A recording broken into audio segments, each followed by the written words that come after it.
Good afternoon, ladies and gentlemen. My name is Naija Abirere. There has been this argument that one of the greatest problems that we have in Nigeria is leadership. It's not just leadership.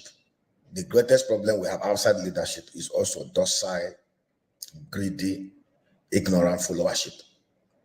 You know, Nigeria is a very funny place. Go to Kenya, see what is happening in Kenya. The people of Kenya had to stand out to call out their government. They made sure that bad policies were reversed.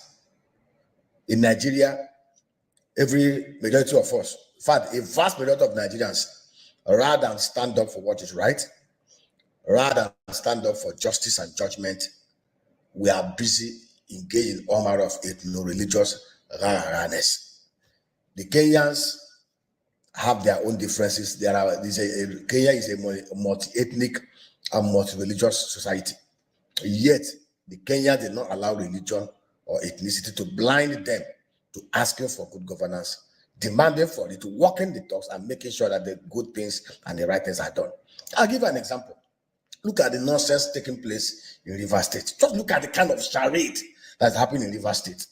You know, the people of Rivers State are supposed to stand up and say, enough is enough. They're supposed to say, okay, we can't take this rubbish. Go to the southeast of Nigeria. Look at the madness happening in practically most of the states. I'll give you an example. We don't ask questions. In 2009, 3 municipalities, 3 subnational units started similar projects with similar technology by similar engineers and contractors. I will break it down. In 2009, Kenya started a rail project, a light rail project. The Addis Ababa municipality started a light rail project. Ethiopia, Addis Ababa. It was supposed to be a 35 kilometer light rail project. They started it in 2009. The same time, Rivers State started their own light rail project. Their own Rivers State was supposed to be 17 kilometers. From 2009 to 2015, Addis Ababa municipalities delivered their own projects at a cost of $475 million. They did the first, they delivered it, commissioned it. Today, that project, that rail line, that rail project ferries 60,000 passengers every hour. That rail project turns out revenue of profit of $29 million every year. And they're expanding it. The River State Light Rail project, after they wasted over $200 million, is still at kilometer 2.6, abandoned. The people of River State, nobody have asked question, nobody have asked what happened to our money. It's the same politics. It's the same politics of looting, stealing, doing road, doing flyover, over-enforcing the contracts and putting the monies in their pockets. Similar thing in most states. We are asking this question: why is the dollar today trading at 1745 naira to $1, and it's heading to 2000? Because we are not productive. For the past 2 weeks, we've had national grid collapse. Nigeria is not insanity to keep on doing the same thing every time and expect a different result. Nigeria is the only place in the whole wide world, 920,000 square kilometer landmass, that we have a national grid that keep on breaking down per second. If we are a same nation, populated by same people, majority of people who are sane and rational, who are thinking, we shouldn't be having it. See, Nigeria should revert back to the constitutional and physical framework that worked for us in the early 60s. We had a regional government arrangement. We had a strong sub-sovereign units. The regions were more powerful than the center. People produced and control 50% of what they produce, pay 30% to the center, and 20% to the center, and 30% to the federal port, to the national port, for those two others to share. We can't continue living this kind of life, this unproductive Babiala economy, Babiala physical federalism, and we expect to make progress. We have the most irresponsible, criminal, and clueless leaders across the 3 tiers and arms of government. And we have the most docile, the most ignorant, the most ethno-religiously brainwashed human beings who call themselves followers. May God have mercy on us. See, let me tell you. See, let us stop wasting our time even calling God and even talking about prayers. If you move 95% of Nigerians to Japan and take 95% of Japanese to Nigeria, in 10 years, they will wreck Japan and turn it into a shithole jungle. And the Japanese will turn it into paradise because of our mentality. A majority of us are so wickedly minded that we don't even understand why we are here on earth. We don't even understand that the purpose of God putting us here is for us to be fruitful, for us to be productive, for us to have dominance, for us to replenish the earth. All we think about is what to steal, what to kill, what to destroy, how to live perfidiously. What kind of human beings are we? God have mercy. We begin with a stunning news statement.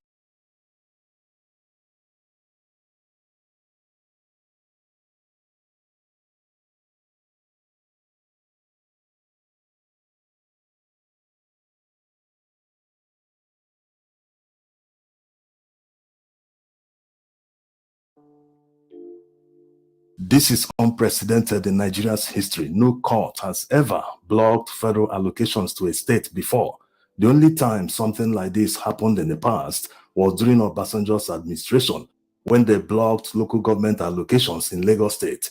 But they never touched the state allocations. It was because Tinubu created new local government areas in Lagos State. So the federal government decided to block allocations. But this is quite different from what happened at the Federal High Court, Abuja. A judge ordered the central bank and other agencies responsible for disbursement of federal allocation to states to stop payment of federal allocations to Rivers State, pending when the Rivers State government represents the 2024 budget to the enlarged Rivers State House of Assembly. In trying to assert the authority of the court, the judge is now engaging in collective punishment of the entire Rivers State people. How in the world is this justifiable? The two main political gladiators are fighting for supremacy in Rivers State, and now a judge just passed a judgment or an order that is now going to punish the entire Rivers State people. Nigerians have always known that the reason Nyesom Wike, the former governor of Rivers State, who left office in May 2023, has been fighting the current governor, Sim Fubara, has always been because of money. And since he doesn't have access, Sim Fubara refused to grant him access to Rivers State Treasury, he has found a way to cut off the money flow into the Rivers State Treasury. Like the proverbial hen, if it doesn't eat, it scatters its toes. In order to understand the political power play that is playing out in Rivers State, it is better to go back to the beginning. Nyesom Wike committed a grave error when he advised his loyalists at the Rivers State House of Assembly to decamp to APC. That error is what is causing the problem today, because when they decamped, which of course they did on national television, they gave all sorts of reasons to justify why they decamped to APC. That action alone automatically triggers the 1999 Constitution that says that any member of a State House of Assembly or Federal House of Assembly that decamps to another party automatically loses his seat. So it's not a matter of going to court to fight the person. He will automatically lose the seat according to the Constitution. Some days ago, we defected inside the Hallowed Chamber of the Rivers State House of Assembly in line with Section 109 of the 1999 Constitution as altered. We made sure that we followed due process. We made sure that we did not do anything outside the provisions of the 1999 Constitution. The Constitution has given room for people to defect. That is why in Section 109, subsection 1G, it allows serving legislators who want to defect to do so with a proviso that there is a division in the party on which they road to the House of Assembly. Here's the drink that will flush sugar from your veins and make poor relation disappear without needing so many pills. But we all know that in the Nigeria of today, the courts no longer interpret the Nigerian Constitution to the letter. They interpret it anyhow they want in order to suit their intentions or maybe the highest bidder. Also, INEC that is supposed to conduct elections to fill the vacant positions in the House of Assembly are not doing their jobs because they are not truly independent. They listen to whoever is controlling them and do their bidding. Going back to what exactly happened, after Wike's loyalists decamped to APC, the remaining members elected a new speaker among themselves. Of course, it is known that 4 members cannot form a quorum out of 31 total members of the House of Assembly. But is it really their fault that INEC has refused to conduct a fresh election so as to fill up the vacant positions? No governor in Nigeria, not to talk of Sim Fubara, will allow an outsider to control a majority of the State House of Assembly. It never happens. Why do people expect Sim Fubara to tolerate it? This kind of situation happened in Anambra State in the early 2000s, but eventually it was resolved in the favor of the governor. Yes, the then Godfather helped the governor to win the election in the first place, but at the end of the day, after the power struggle, the governor still won. So it doesn't make any sense that people are expecting Fubara to submit to Wike. How in the world does that work? He's the governor of Rivers State. Wike is the former governor. Why is he bent on controlling every decision in governance in Rivers State? So ever since then, Sim Fubara has been working with the remaining House of Assembly members that are loyal to the state. He presented the 2024 budget to them, they passed it. The court sees it as illegal. That's why they ordered him to represent the budget to the enlarged House. The same court is ignoring the fact that the 27 members already lost their seats because they decamped. In fact, a court said that they never decamped from PDP. Nigerians are not deceived. They decamped on national television with much fanfare. So our assembly members that are defended to us, 27 of them, they are free to meet anywhere as far as the mace, which is the symbol of authority, is present. So, many of them tore their PDP membership cards on television. So no one is deceived. The court is not playing the role of an unbiased arbiter here. It's obvious their allegiance is to Wike, not to the Nigerian constitution. Otherwise, why would the court force the governor to recognize people who already decamped simply because they are Wike's loyalists? All the power they abuse every day. It is only in Nigeria that people have enormous powers, but they will never use these powers to better the lives of citizens. Rather, they will use it to be oppressing, intimidating, and doing all sorts of things against the citizens. They see themselves as doing Nigerians a favor. People that are in power, they are ministers, they are House of Rep members, they are in government positions, but they feel they should be worshipped rather than seeing themselves as servants of the people. It's okay, sorry. Who told you can talk? If you think that you take something, you're not the only one. You have to be careful. Stupid. Because I came down to talk to you. I don't need to talk to you.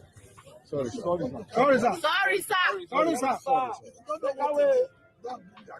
No, sir. No, sir. No, sir. I want to buy your house. I can pay you cash for your house, no matter what condition it's in. If you The more Wike goes hard on Sim Fubara, the more popular he makes Sim Fubara. He doesn't seem to realize this. And now that he has stopped this federal allocation to Rivers State, it is a collective punishment to entire Rivers people.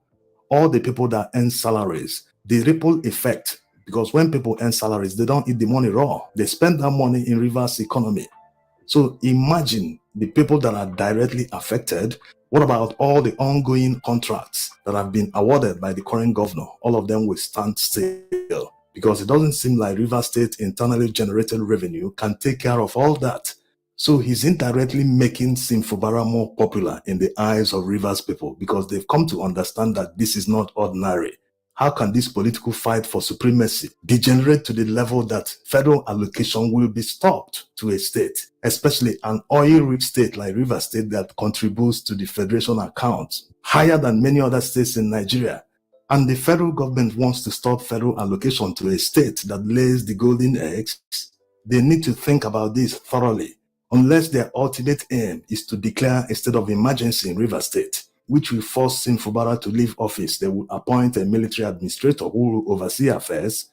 They can extend this every 6 months until Sim Fubara's tenure runs out in 2027. If this works out for them, then that means the military administrator they will send to administer affairs in Rivers State will be an ally to Wike. It will help him actualize what he always wanted to actualize through Sim Fubara. This scenario looks straightforward, but it actually hurts Wike's political standing in Rivers State more than Sim Fubara will ever be hurt. Because people will now fully understand that, hey, it was all about money, not just politics or controlling political party structure, and all the reasons he has given for always interfering in affairs of governance in Rivers State. The fastest way to solve the ongoing political crisis in Rivers State is for INEC to conduct a by-election in 27 state constituencies in Rivers State. Yes, if the 27 members loyal to Wike think they are very popular, let them stand on any political platform, any party at all, in a new election. Let them win and come back to the House, so that the governor will now present a new budget, the budget for 2025, to an enlarged House. The reason they obtained this order at this time was because they knew that Sim Fubara is about to submit 2025 budget to the 4 members. They don't want him to submit the budget to the 4 members because before they know it, 2025 will be gone, just like 2024 is almost gone. So if they truly want to solve this problem in the interest of peace and the interest of Rivers people, let them force INEC to conduct an election before December. And by January, all of them must have returned. The enlarged House members will all be at the floor. Then the governor can now present the 2025 budget to them. But like always, simple common sense decisions are always made complicated by Nigerian politicians because of their selfish interest. Thanks for watching.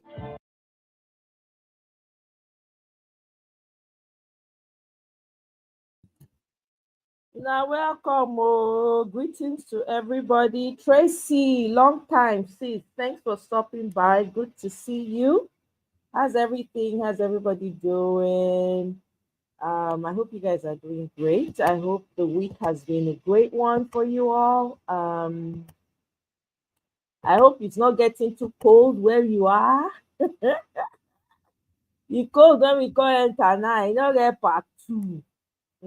Don't they come in small? I mean, I don't know. The code for here no gets. Drinking warm water before bed fixes high blood sugar. Let's so Bianca don't accept the Senate position. We are being which position now? We will watch them together. At this Senate screening and confirmation of the ministerial nominees, the ministers designate take the hot seat to answer several questions bothering the nation. Senators are eager to hear from them the innovative ideas that they intend to bring on board to support President Bola Tinubu's government to deliver better governance to Nigerians amid the current socio-economic challenges. Former Nigerian ambassador to Spain, Bianca Ojukwu, is the signature of all eyes as she takes the stand to answer questions related to her portfolio as Minister of State for Foreign Affairs. The former beauty queen quickly settles in, fielding questions from senators. The most profound question being asked by the President of the Senate, Godswill Akpabio, who wants to know what she would do about the deplorable state of several Nigerian missions abroad. If you are confirmed by this Senate to go into that ministry, will you focus on trying to rehabilitate, to give Nigeria a better image? It is true that in most missions, because of the poor funding, most ambassadors are constrained when it comes to carrying out refurbishment and renovation works, and this is quite unfortunate. By bringing an APGA person to be a minister has already started with what we call a unity government. Apart from her personal attributes and qualities, she carries with her a burden bearing that name because her husband was our all in all. Dr. Netawe Yuwakda, who is designated as Minister of Humanitarian Affairs and Poverty Reduction, shares his ideas on reducing poverty in Nigeria and sustaining gains made in Nigeria's social intervention programs. The first thing you do is you get data, because data is a king in resolving challenges in the 21st century. And this is what we may do as a country. Other ministerial nominees took turns to explain their strategies. Retaining domestic investment and deepening these reforms will help attract even more foreign direct investment. That was the first question, and that's really what we need to do, to stay the course and to deepen and quicken our reforms. I assure you, if confirmed, my drive will be towards actualizing this administration agenda on education. The ministers designates were then confirmed by the Senate after undergoing screening and confirmation during the Committee of the Whole. The screening and confirmation of the 7 new ministerial nominees follows the recent reshuffle of the cabinet by President Bola Tinubu that saw the dismissal of 5 of his cabinet members. And with the confirmation of the 7 by the Senate, expectations are high that the move will be enough to inject the right impetus in President Tinubu's cabinet. Omo Bazwai, Arise News.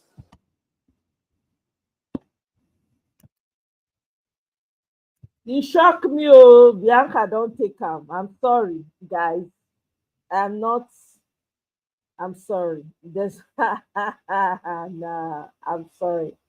This is not good at all. I don't care how much cash she needs. I don't know. This is just my opinion, no. I said that if she took it, there's a problem. That means that because the APC party never ever hires somebody with a clean background. They always have something on that person. So my question now is, what could they possibly have on Bianca? That's my question, including all the nominees. It's not just her, but because she's the most prominent one that we know, my mind can't stop asking that question. What could they possibly have on her? Every person when they work for APC get debts. They get skeleton for their cupboard. All of them. No one went clean. Not one. Please name one clean person in APC. Name one clean person in APC. Thank you very much, Amaka. This is my own sentiment too. If you accept any position from that criminal, that means he has something on you. There's no way you can explain this away. Not in anybody, because when they put out the names of the recent nominees, I'm like, Bianca, hey, God, I beg you. You understand? I was waiting for a letter, that will come out and say, hey, thank you very much. I'm honored, greatly honored. My family is honored. My village is honored. My community is honored that you will see me fit to be nominated, blah, blah, blah. Big grammar. I did not say anything. Then the next thing, they come send it and say, hey, I say, oh, no. Things are not the way they seem. The way I tell they look Bianca, I'm sorry, oh. But sorry, gone, oh. Nobody can tell me anything. Thank you very much, Amaka. This is not only me, because last time I said it here, hey, all the Bianca supporters call. Oh, she will do well. She's not like this. She's like this. She's pure. She's what? APC, Abi. Not be the same APC. I go wait. Anybody when know anybody when clean, when they hire for APC, when a record clean like Chacha, no mago. I go wait. No integrity. I'm disappointed. I'm not gonna lie. I really am. I saw her today, and they were, like, passing, making fun, passing compliments. She's a beautiful woman, no doubt. But I was just so disappointed. I was watching it with so much disappointment. I'm like, are you for real? There's nothing you can tell me. There's no explaining away this at all. APC does not have a good record. It has a record of only hiring people with criminal backgrounds. If they cannot have something on you, they're not going to hire you. Because even if they hire you, they have to make you filthy first. Nah, I'm sorry. I'm highly disappointed though. I am greatly disappointed. So I'm in my mind, I'm like, what could he have on this woman? That means there's something that you and I don't know. I heard something, but it's not in my place to say. So I'm gonna just, zip my mouth until everything comes out. Because I cannot tell you, I'm telling you guys, I'm greatly disappointed that Bianca accepted that nomination. I'm sorry. There's no coming back. I'm telling you, Amaka, that's how I feel. Exactly. You never be able. How do you clean the stain from working with Agbado? How? How? You can't clean the stain. These people don't mean well for anybody. All they care about is lining their pockets. Ha! God forbid, she will not be going to meetings with the caliber of these people, criminals. All criminals. She will not be attending meetings with them, dining. No, no, no, no, no, no. I'm sorry. I'm sorry. In my language, they say, wait till you no go chop, you no go use and taste mouth. You no go put out for mouth to taste. Aerosonu. You no go use and touch mouth. This is crazy. I'm so disappointed, guys. I can't even explain how disappointed I am. I really can't. Very, very disappointed at this. I don't care how much money you're looking. I don't care. Your name matters more than anything else. That's me. Thank you very much. If Ngozi Iweala or Obi Ezekwesili should accept a position for Tinubu, thank you. The same here. Because Obi goes hard on this APC government. Do you guys see her tweets? On Twitter, she know they play. She goes hard. She calls things as they are. Ngozi is just doing her own thing. She's a boss on her own level. She's doing her thing. So she's not even, do you understand? She's very, she's removed from all of this mess. If tomorrow Tinubu turn around, it's saying you want to appoint Ngozi Iweala and Obi, I'm telling you, it's over. That means say nobody pure for all those people they say, oh, this one's at least. Nobody. Obi goes, Miss Madam Obi goes in on the Tinubu's government. It's disappointing, Nigerians, we have a long week. I don't want to be using my mouth to say we have a long way because we're all part of the solutions. We have to find a way.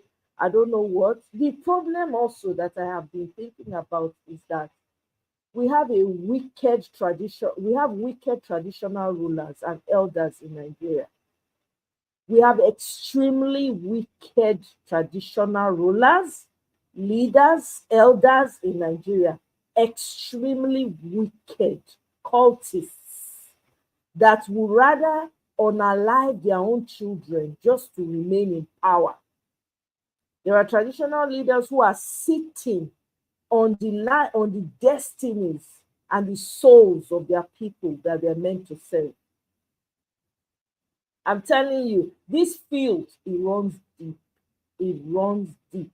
Because you hear traditional leaders in the West, for instance, they are the ones that invited Fulani people to come and be unaliving their people. Matter of fact, one of the traditional leaders that they unalived in the West, he was one of the chiefs that pointed the man out, wanted the man eliminated because I think he was next in throne or something like that. So please tell me, Look at what is happening in, I think, Benin. I think, yeah, recently. Cult activities. They unalive so many people, as I heard. In Sapele Road, they say it happened. I'm not very familiar with Benin. I don't know much about the city because I never really, I only went there as a child, so I can't remember what it's like. But they said in Sapele Road, there were a lot of unaliving of young people. Please tell me, when you have a society that's being led by cults, I keep saying these people are in a cult. It's time for them now to be looking for liquid from the body to use, parts to use, or whatever sacrifice. They will come under the guise of cultism. This is why cultism is heightened in Benin, especially. This is why. Can somebody explain that? As an elder, shouldn't you be concerned that your young ones, your most viable part of your most viable group in a society are being unalived? Shouldn't you be worried? Does that not call for total and complete shutdown of those kind of activities? No. What do you see? No. Silence everywhere. They don't care. As long as they get their allocations, they don't care. You know that your traditional leaders, in case you don't know, you know they get allocations. They do. They get allocations from the federal government, from businesses, some communities, some states, their traditional leaders. If you have any business in those communities, you pay, what's it called? What they call it something.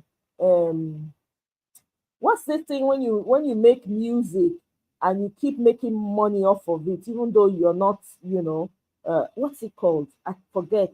Royalties. They pay these freaking traditional leaders royalties. Please tell me what impact those traditional leaders have made in the lives of the people that they are meant to serve. Please tell me. I'll wait. No good hospitals. All your young ones are running away from the communities. They can't even thrive in your community. Most of them are unaliving as they are crossing the ocean. Nothing is being checked. Nothing. You have chiefs, you have kings, you have elders, you have all manner of positions in Nigeria. Not one is saying, nah, we can't allow our young ones just be unaliving, trying to cross the ocean, trying to get out of the country. Let them remain here and build our communities. No, they don't care. They use those same young ones as sacrifice. We have a problem in Nigeria. You see that this wickedness is deep. It's deep. Eh? Tracy, you say, I was thinking you should go there and refuse it in their faces and tell them to. Tracy, you funny. When she not dey house since when they lock am up. How many times he don't come out, make public statement, say, I think that it's time to release this man. He hasn't been found. Have you ever seen any of her statements anywhere? I'll wait. I don't know. Maybe she's put out a statement and I don't know about it. Have you seen any such statement anywhere where she wrote and she said, oh, please release this man. It's been a long time. No, these people, now it is clear for everybody to see. In a way, I'm happy it is Tinubu as president. So I'm not even going to, not that I'm happy that it's him because he stole the election. We know that. The point I'm making is the evil we are seeing, the people that people used to look up to and say, this is our leader, this one at least, oh yes, we can. It is now being exposed for all of us to see that all these people that you look up to, they all have failed somewhere, somehow. Because tell me, make it make sense why somebody will open their two eyes, fix their two legs and their hands, and decide they want to be part of this evil. Do you know this evil is going to run for generations? It's going to even affect people's children. Those that are playing a role actively in this, they don't even know because they're not going to remain leaders forever. Do you understand? Everything will come to an end at some point. Only so much strong people, strong whatever, Kaba, all of them, they're all going to be gone at some point in life. At some point. Eh?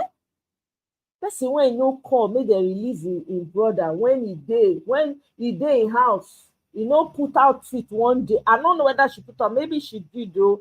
Somebody should correct me. Now when she won't come, if she no need to calm the floor, come tell them to their face say no one. Nah, you don't need there's no need for that drama.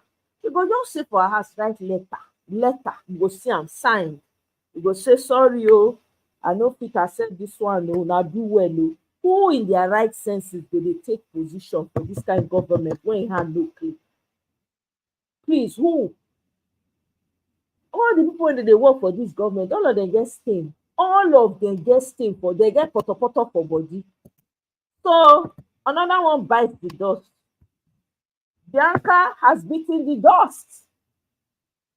So the question is, what does she have on her? We will see. It will unfold eventually. It will. Everything will be made plain, so everybody will see. It's sad though, Nigerians, we don't have any heroes. Everybody just think about their pockets. Everybody is thinking about their pockets. Which one will reach my hands? Make I chop my own comot too. It's sad. It's so sad. I'm not even going to lie to you guys. This is extremely sad.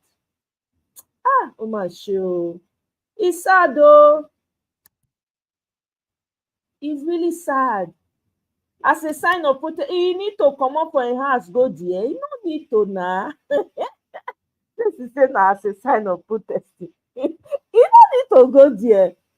You go even the thought of you being on the floor of that Senate floor, you go even they appall you because you're going to be in the midst of these Kremlins.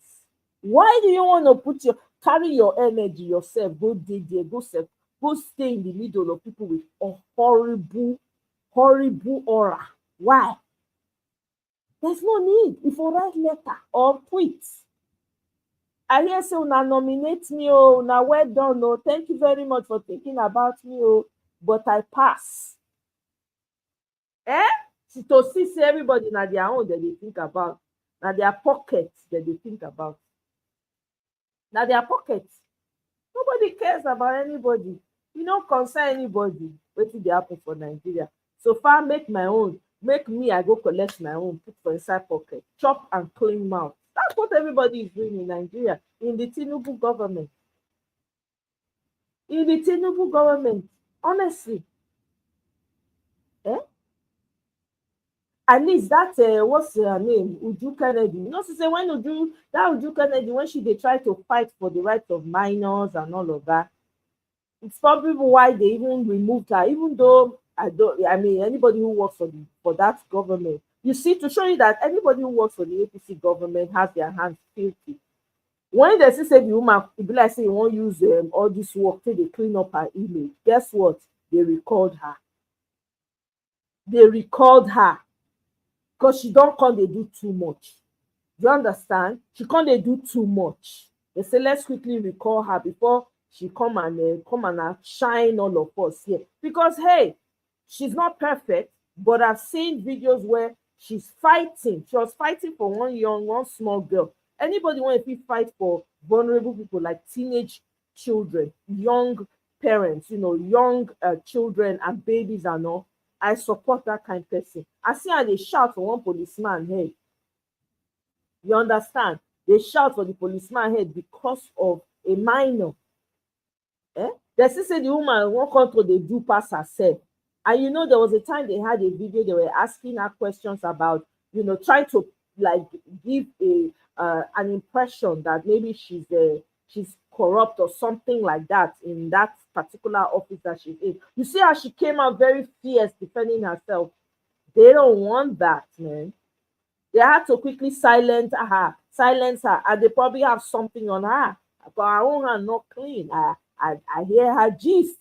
Not clean. There's nobody that works for the Tinubu government that has their hands clean. Some of them will go there and say, okay, let's clean up our image, let's try and do something. They're not going to do you. Because that's not why you are there. You want to do past everybody? Are you high? You cannot do more than the emperor. You know, I hear that Tinubu wants to pass VAT in the north for them to be paying for alcohol. The northerners are fighting it. The northern senators are fighting it, saying it's not fair for a state. I'm like, you people don't drink beer.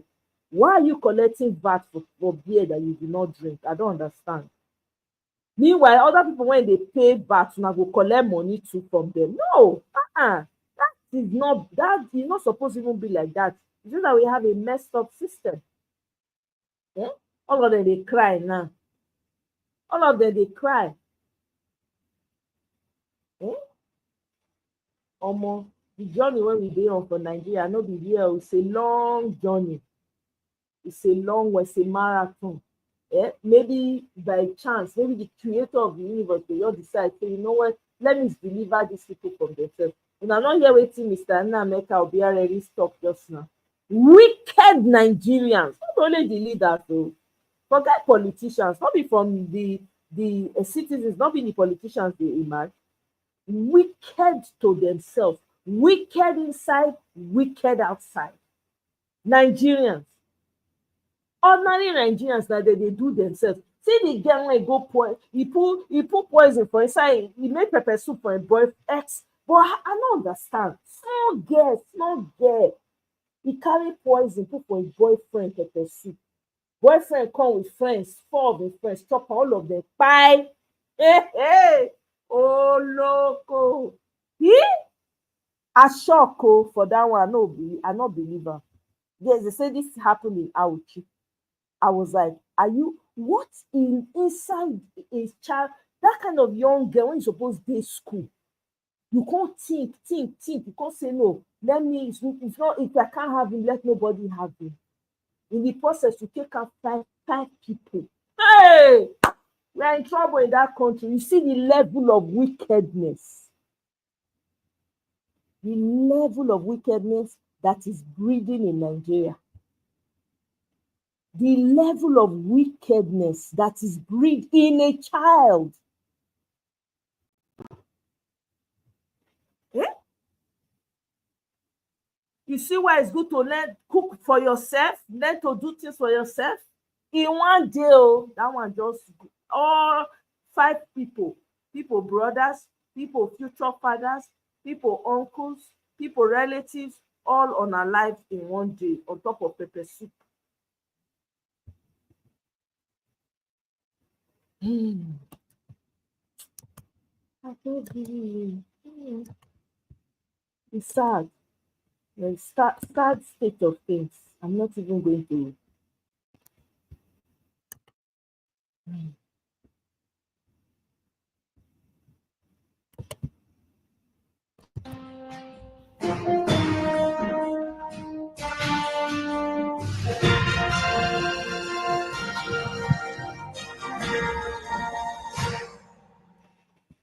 Welcome to Political Paradigm. I'm Terry Ikumi. Here's an information. The Senate has postponed the screening of the nominees of the president on the request of the presidency, of course, and that's a statement from the presidency.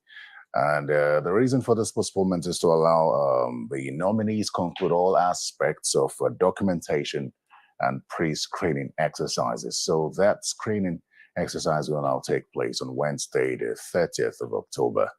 And that is where we will anchor today. This is where we will pick up on our conversation today on Political Paradigm. The cabinet reshuffle of the president to talk about governance, cutting down the cost of governance in the country, look at the state of the nation, and concerns around the NLC, among concerns of the NLC with the IMF and the World Bank. Welcome once again to Political Paradigm. I am Terry Ikumi, and I'm joined by a former member of the House of Representatives, on the platform of the People's Democratic Party, Honorable Dachungu Bagos, and Kenneth Okonkwo, who is a lawyer and a member of the Labour Party. Welcome to Political Paradigm, gentlemen. Yeah, thank you very much for inviting us. I don't know, introducing Mr. Okonkwo as a member of the Labour Party is is a difficult one, because it would seem that at the time we all saw, the public statement and you walking away from the Labour Party and Mr. Peter Obi on the issues of leadership. Perhaps you clarify that, then we'll move on to other issues so that I know how to address you going forward. That has been clarified for now. You didn't see it anywhere. You heard it from the rumor mill. So I am a member of Labour Party, but I'm not a spokesperson for Peter Obi. Okay. And indeed, the election is over. We spoke for 2023 election, and that had been concluded. All right, great. So it's really actually, nothing to. Yeah, that's not why we're here. So let's not dig into that. I just wanted to know how to address you going forward. No, a lawyer, a columnist, Fair enough. Let's go into the business of the day, which is the cabinet reshuffle. Now, I'd like to get your thoughts, both of you, on the cabinet reshuffle. It was very much anticipated, even though it was unprecedented. But we had heard that the president was going to reshuffle his cabinet. Now it's been done. I know it's been a week, but the conversation has been sustained. And that's because of some of the appointments and the concerns raised from the appointments of the president. So let's hear your thoughts on this cabinet reshuffle, Mr. Okonkwo. Well, I do not know why this government continually miss opportunity to even rewrite some of its perfidy. Now, the whole issue of reshufflement is an admission that your cabinet is not going the way you thought they would go. And then it's also an opportunity for you to redress a lot of things that are very wrong with your administration. You came in and people were crying. The cost of governance is quite high. Then you sacked 5 ministers and you chose 7. How does that address the issue of cost of governance? Now, let's go to the nitty-gritty of the ministers that he chose. There are about 48 ministers in this cabinet, and there are about 32 substantive ministers, 16 ministers of state. For the avoidance of doubt, ministers of state, they are not recognized by the Constitution. They are contraption by the president. By Section 147, subsection 1, it is clear the president should appoint ministers of the government of the federation. And by Section 147, subsection 3, it said that appointment must accord with Section 14.3 of the Constitution, which is the federal character principle, which states that the composition of every government and the conduct of its affairs must reflect the federal character. In order to command national unity, national loyalty, and ensure that there is no preponderance of persons from a particular ethnic group, from a particular section on the government. Now, this government has 8 substantive ministers from Southwest. That's about 25% of the 32 ministers in Nigeria. In South-South, 6 states with the Southwest, they have only 3 substantive ministers. That is about 9% of the substantive ministers. In the Southeast, they have 2. That's about 6% of the substantive ministers. So out of the 32, you see how Ogun State alone has more substantive ministers than the entire Southeast. And then equal ministers from the South-South. And I can name them if you want. Minister of Power, Industry, Interior, Finance, Communication, Education, Marine Resources, Solid Mineral. From Southwest. And they're talking about 2. Southeast, Works, Science. 3, South-South. You're talking about Southeast. 2 substantive ministers. Okay, substantive. You're Substantive. Specific. There is nothing like ministers of state. That's a contraption of the president. That is why Festus Keyamo said it at the FEC meeting that it's illegal. However, it is not illegal because they are ministers of state. It is illegal because the president is using it to say he has given a state a substantive ministry, which is illegal. Because every state is equal by the federal character principle. That's the whole idea of it. So every state is entitled to a substantive minister. He said at least 1 minister. And I'm talking about Section 147, subsection 3 of the Constitution. So what I'm saying is that in the South, you have the FCT, Aviation and Regional Development Minister, substantive. So this government has continued in the line of governing this country with preponderance of people from the Southwest, his own geopolitical zone, portraying him as ethnic bigot, portraying him as a man incapable of uniting Nigeria and giving people a sense of belonging. The danger is that his government will never get the loyalty that it needs to govern. Okay, so let me get on Rubagos. You're from the northern part of the country, and perhaps you could speak to these concerns raised by Mr. Okonkwo with regard to the regional distribution of the regional distribution of the appointment of the president and the legality or otherwise of ministers of state as appointed by not just this president anyway, previous presidents. Well, I'll tell you. It's firefighters, nurses, teachers. It's our families who are getting pushed out of. That has been our concern over the years. I'm from Plateau, and that's why the agitation has led most of us from the North Central to have the Middle Belt. And the Middle Belt is an agitation of being marginalized in a lot of things, and be it in governance, be it in the central government at the federal level. And on our cry, the Middle Belt has been that, look, we have qualified people, we have people that know what to do at the right. If you look at the trajectory over the years since 1960, the best brains that you can find in every professional field and even in politics are from the Middle Belt, and that is the North Central. But when it comes to the regional, try to be identified and to be in the presence of governance at the federal level, that has been how we have been marginalized over the years. And that's why one of the major issues again, not just the marginalization, it has been, we have been seen as people that are facing extinction in terms of the cases of insecurity over the years. You see, the North Central, the Middle Belt region of Nigeria has been the area that has been so bedeviled with insecurity. And with what we are seeing now, Terry, it's a concern that are we looking at a national government that will have people that are so qualified, or are we looking at government in terms of the true word of it's my own tongue, and continuing at that line, I even against the constitutional provision. It calls for serious worry, because now another zone will be waiting for its own turn to be able to see that, look, well, you're finished yours, and will now come down. I remember the high agitation during the Buhari era, that some of the, or most of the appointments are to the northern ends or to the northeast. And here is it that within 1 year, it's even just 1 year, it's even getting more than, or it's getting worse than what was during the Buhari era.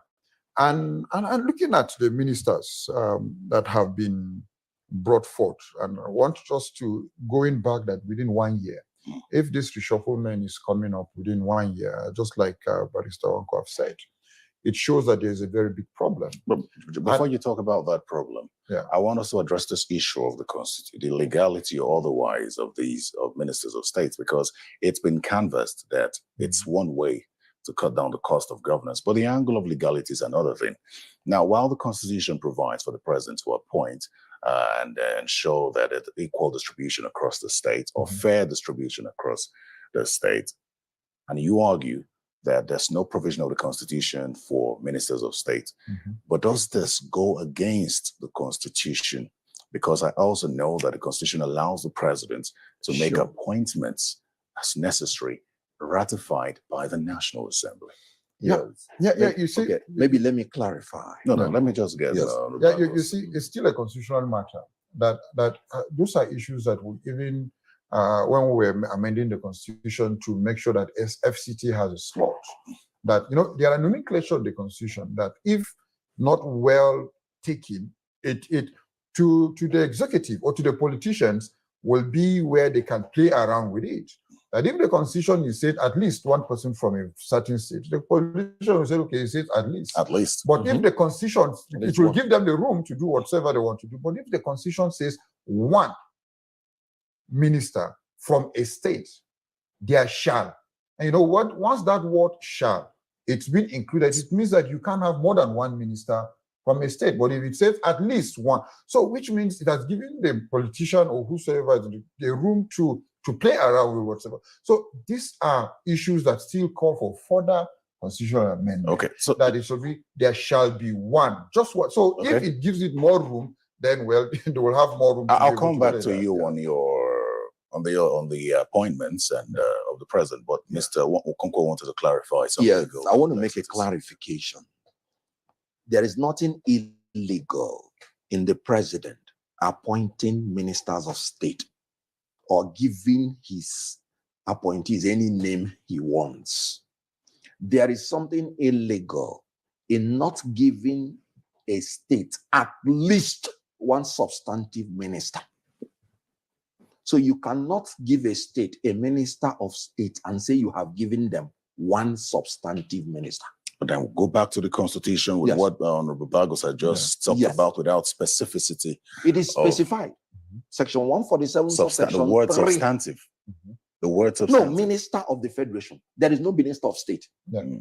Just like when they appointed the national security advisor, the first name they called him was special advisor to the president. We said, no, that's not national security advisor.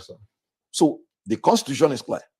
And you check it, it's the same minister of the government of federation, showing that each one, and you use the word at least. So the government can give a state a substantive minister. If he likes, he can appoint 20 ministers of state in that state. It's not anything illegal. But every state must have a substantive minister. All That right. is the whole idea of federal character principle. Let me go to Honorable Bagos. We're talking about the quality or otherwise of the ministers. So let me just, take it up from there and ask you if you are surprised by this list, the list of those who were not fired, the list of those who were fired, and perhaps the new list. So just round it up for us. Well, I'm not surprised because some of the ministerial, some of the ministers that were sacked, I think we are long overdue in terms of national image. I can clearly say that of is it the Minister of Women Affairs that after all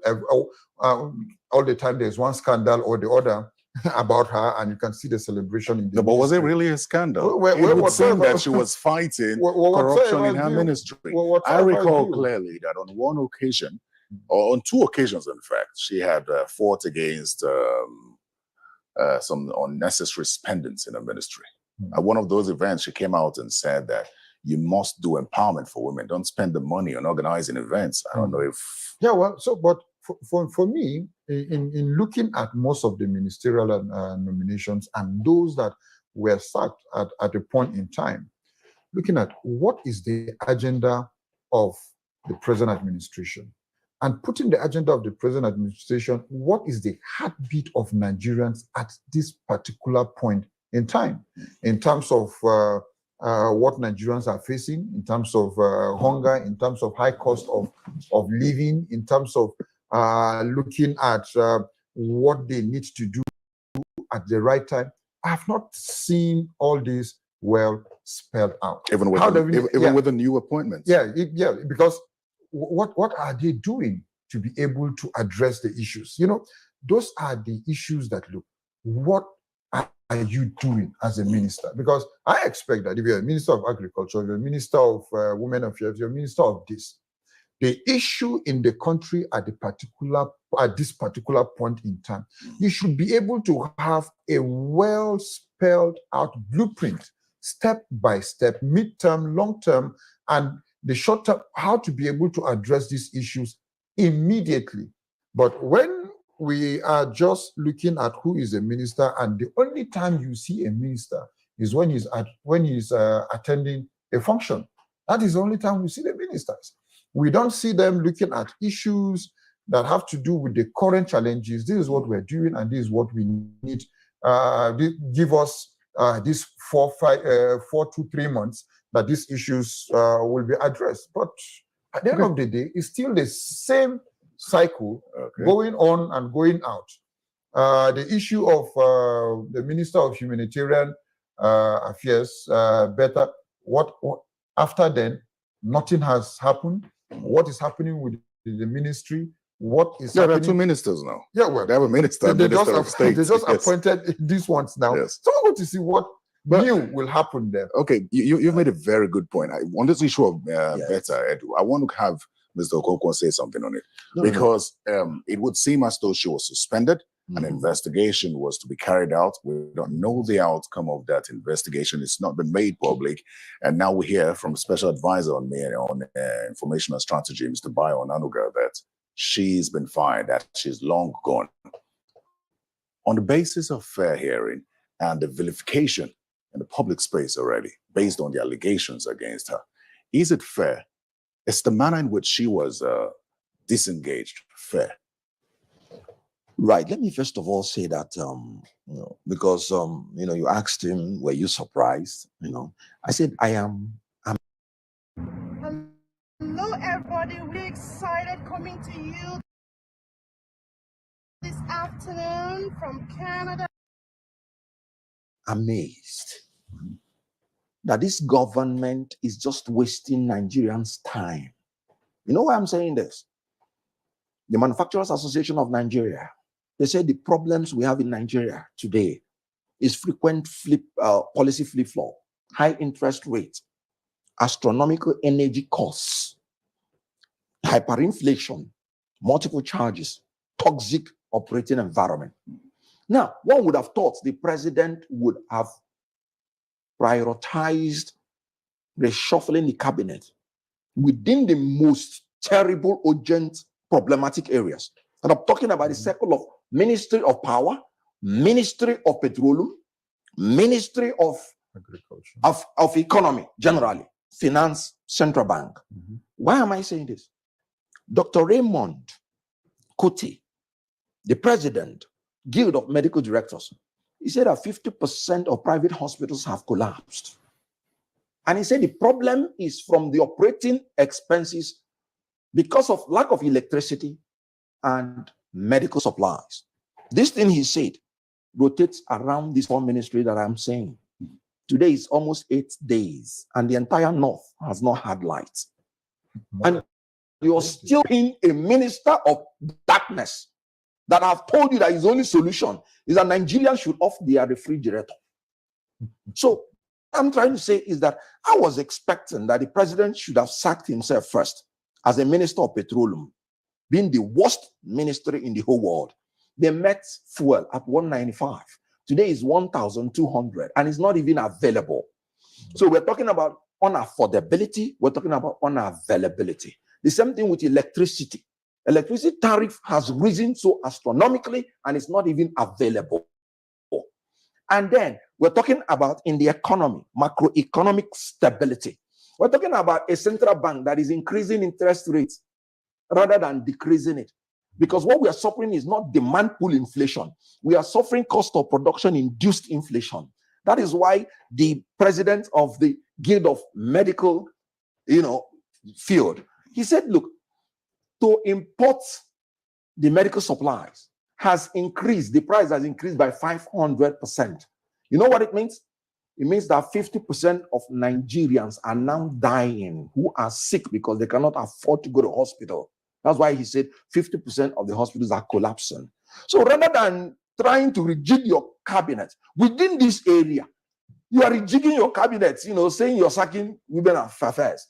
He has denied himself now of the services of a woman who would have sued the United Nations, for not, for cornering Nigerian money. So the issue is really very, very, very, it's terrible. Well, can you respond? They're chasing shadows in this reshufflement. About Edu that you asked, it has told you the hypocrisy in the purported fight against corruption. The mere fact that you said you suspended somebody means there are reasonable suspicion that she compromised herself, compromised her office, and she engaged in corrupt practices. No, I think the suspension at the time was to pave way for investigation. So what's the investigation? So that's the question. What's the outcome? So that's the question. I said the question then. is the outcome of that investigation has not been made public. Right. In the eyes of the public, she's already guilty. And she's been receiving all sorts of it. She had received all sorts of. Ikumi, in this studio, I sat down and said that call for investigation was for optics. In this studio, is it not for optics? It's for optics. The thing is that that lady was not sacked because she stole. That lady was sacked because she was not clever in stealing. Let me bring it.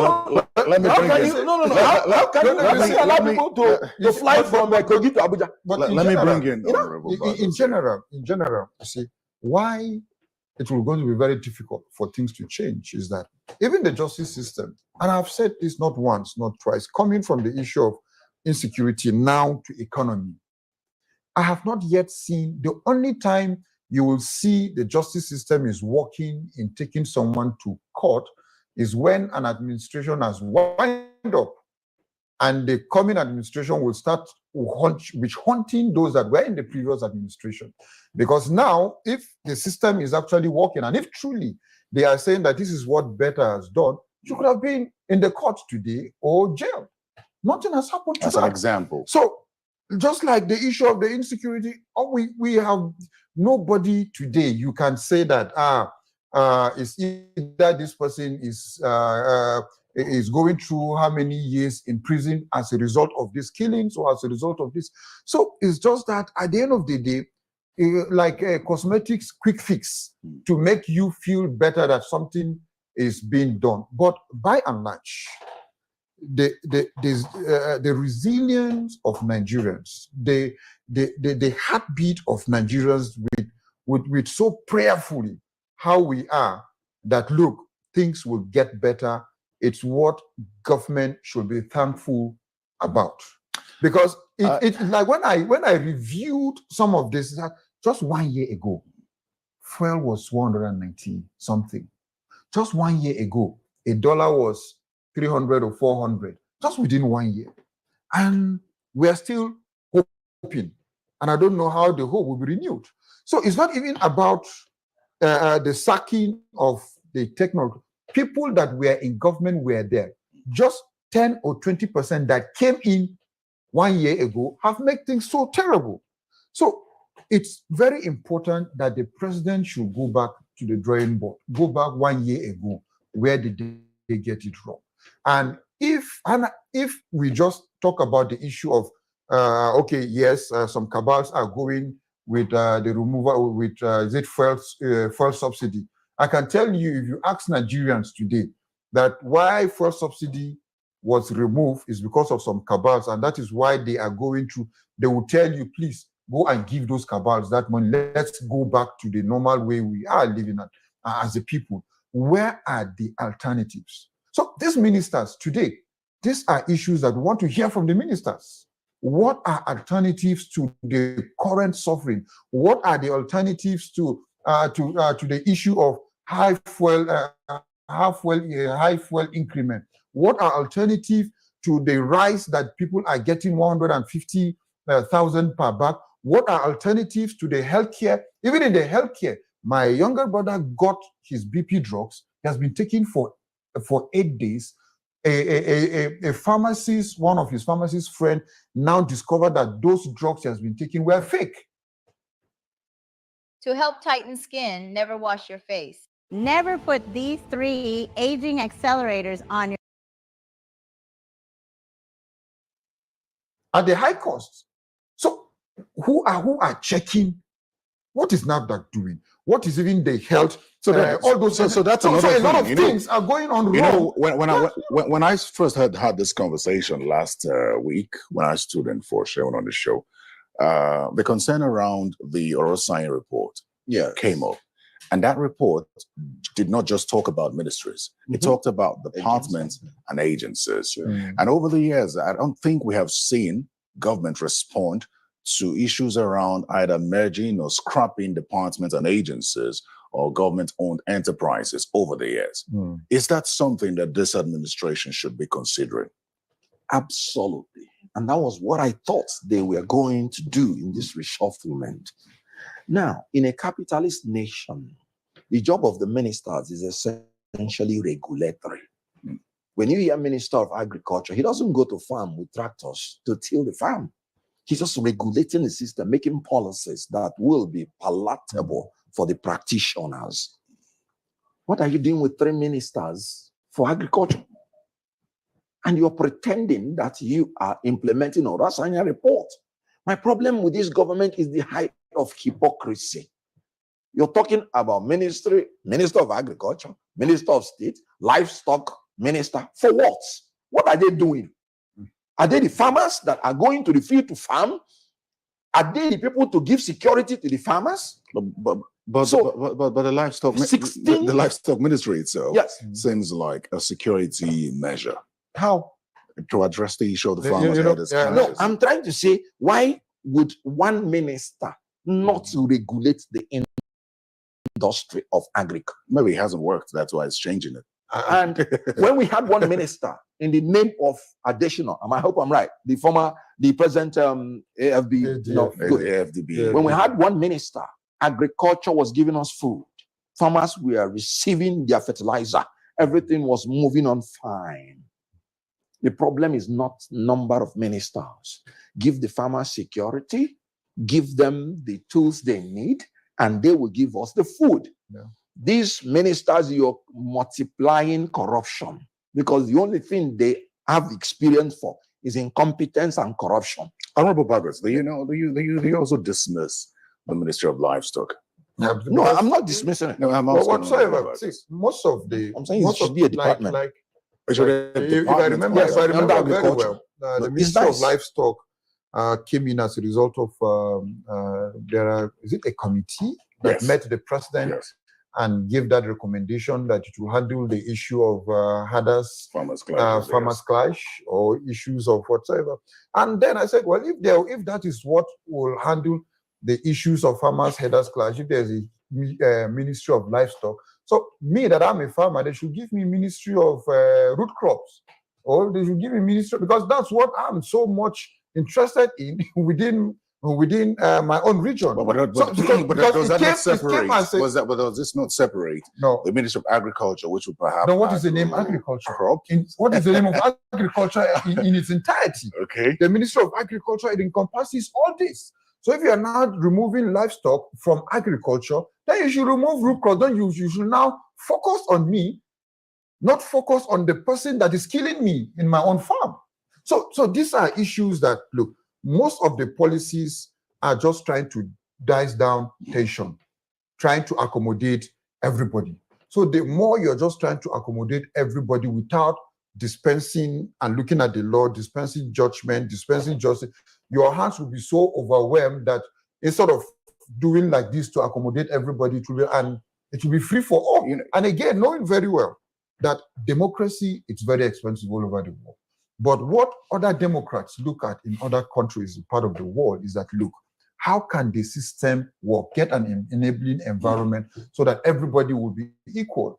So looking at whatsoever, and I've said this not once, not twice, as long as the right indices are not being looked into in getting an enabling environment, we're talking about power, talking about industrialization. Without industrialization of Nigeria to make Nigeria to be an export country, all these things that we are talking, it will just be, we have not seen increment yet. If this thing would, if what we are seeing will continue now, by next year, March or so, dollar will be up to 2,000 naira.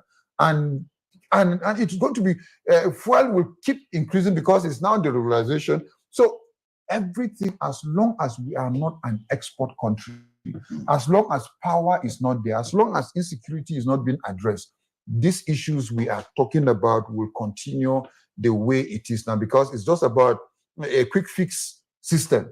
A quick fix system, okay, how can we just manage this to work? How can we just manage this to work? If 50% of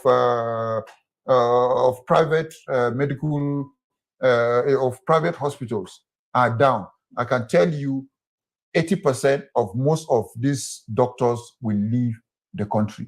Reason being is that if the private hospitals are working, are our government general hospitals working? Can you go there and get what you need to get in the general hospitals or the government hospitals, are they actually working?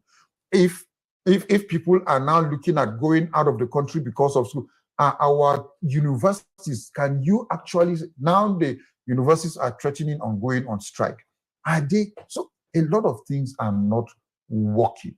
It's not about the issue of changing just the ministers, but it's about the ministers. Let us see in the next 2-3 months that with the riot act that the president has given the ministers, they could not be able to meet up. Let the minister resign on his own. I cannot be able to continue with this. But it's unfortunate that it's just about ethnicity, it's about religion, it's about accommodating everybody. But the true national anthem that was changed, if you look at the words one by one, is the president truly working to hand over to the younger generation a banner that has no stain. Hey, check this out. So I stopped buying random lotto tickets and started doing this instead. You've probably... So a country that we will not, that no one will be oppressed. Are we looking at those lines? Let's look at something. I know that analysts have canvassed that we should not have a situation where the winner takes it all after elections. And it would seem that the president is heeding that with his appointments. He's appointing members of the opposition into his cabinet. And some have described this as what they call political, what some say it's just politics, others say it's political tolerance. Those who say it's just politics for him say that he is shrinking the political space and dragging the country into a one-party state. What do you say? There's nothing wrong in appointing opposition people to your cabinet. If you find them qualified, if you find them, they are going to serve the people. You said it's politics. Would he have been playing chemistry or physics? Politics is the game for democracy. So there is nothing wrong in playing politics. As a matter of fact, if you play good administration in a democracy and you're not playing good politics, you still run into problems. So the issue here is that the reasons for the appointment is not for the welfare of the people. Are you talking about this particular, the appointments that he's made now? The reason first and foremost is political self-aggrandizement. There are two appointments that we can count on. One is the Minister of the FCT News and Wiki. To capture Rivers State. The other is Bianca Ojukwu, who is in the All Progressives Grand Alliance. Yes, to see whether he can make an inroad to Southeast. Bianca Ojukwu is assistant to a minister, not a minister. That's what I told you about Minister of State. You share the same position? Foreign affairs. Well, I don't, like I said, I don't have a problem with whosoever the minister wants to, the president wants to appoint. But my own is the agenda. I don't know, because whether we like it or not, and whether the president likes it, there's what they call a Council of State meeting that all the governors across political parties meet in the villa to take decisions on issues that have to do with the country. So to me, if whatever party wants, if the president requests anybody within any other party to be part of his government, it's just like another Council of States meeting and so on and so forth. But again, it will not, where I will have a problem with is that if you are coming from either Labour, PDP or whatever, you are in that government, let your attributes, let your activities be seen that, look, you are still standing for your party, and at the same time, contributing the ideology and the agenda of your party, if it were your party that is the president, into the government that you are in now. So that is the difference that I want to outline. That if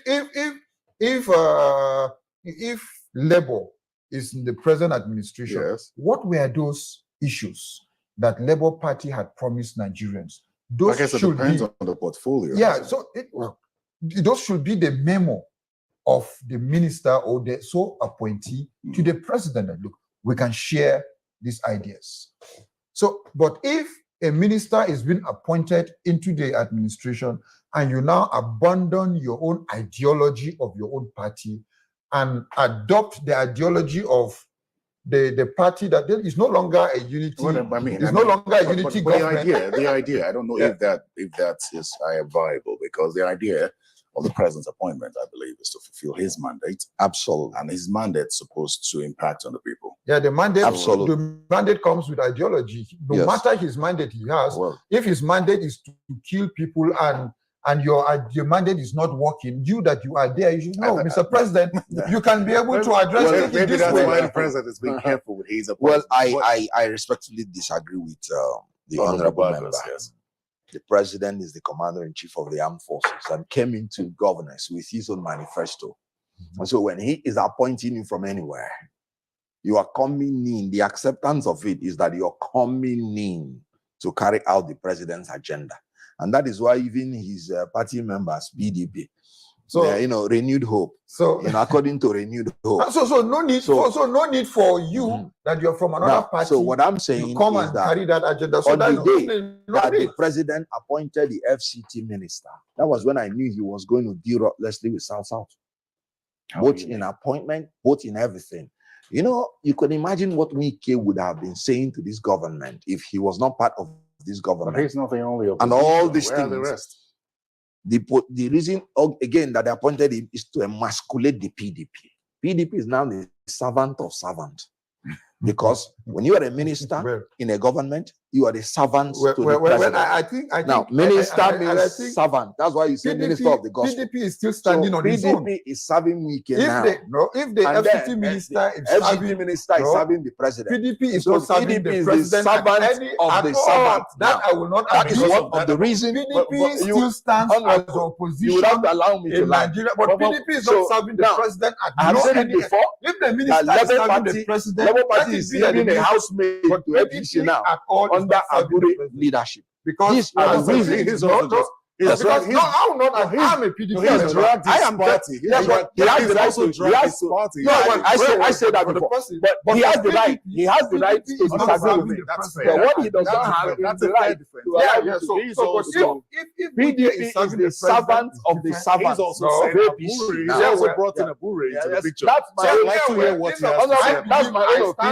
own opinion. Yes. You should allow party is standing. That's fair. So these are the reasons why he is appointed. The PDP is standing, whatsoever internal, but PDP is not serving that's fair. The president at any level. PDP is not even is a servant of servants. And not at all. Not at all. I told you earlier, under Abure, Labour Party is a housemaid to APC. It is pure and simple, because you are purporting that you organize the national convention where nobody wants you, where nobody voted for you. The elected people, they have come together to choose a caretaker committee because your tenure has expired. And then, who are you governing? It is because APC needs such people to be in power in Labour Party. That's why they are in power, to be used for 2027. Do you think there's infiltration from the APC in your party as well? Not at all. Whatsoever internal rancor we have in our parties, our own issues that we're trying to address. But for our own whatsoever opinion that anybody will have, that because a PDP, a card-carrying member of the party is with the government, that is his own private business. But then, for us as a party, we know that we are working to reject the PDP to be a formidable opposition, to see that how we can be able to address.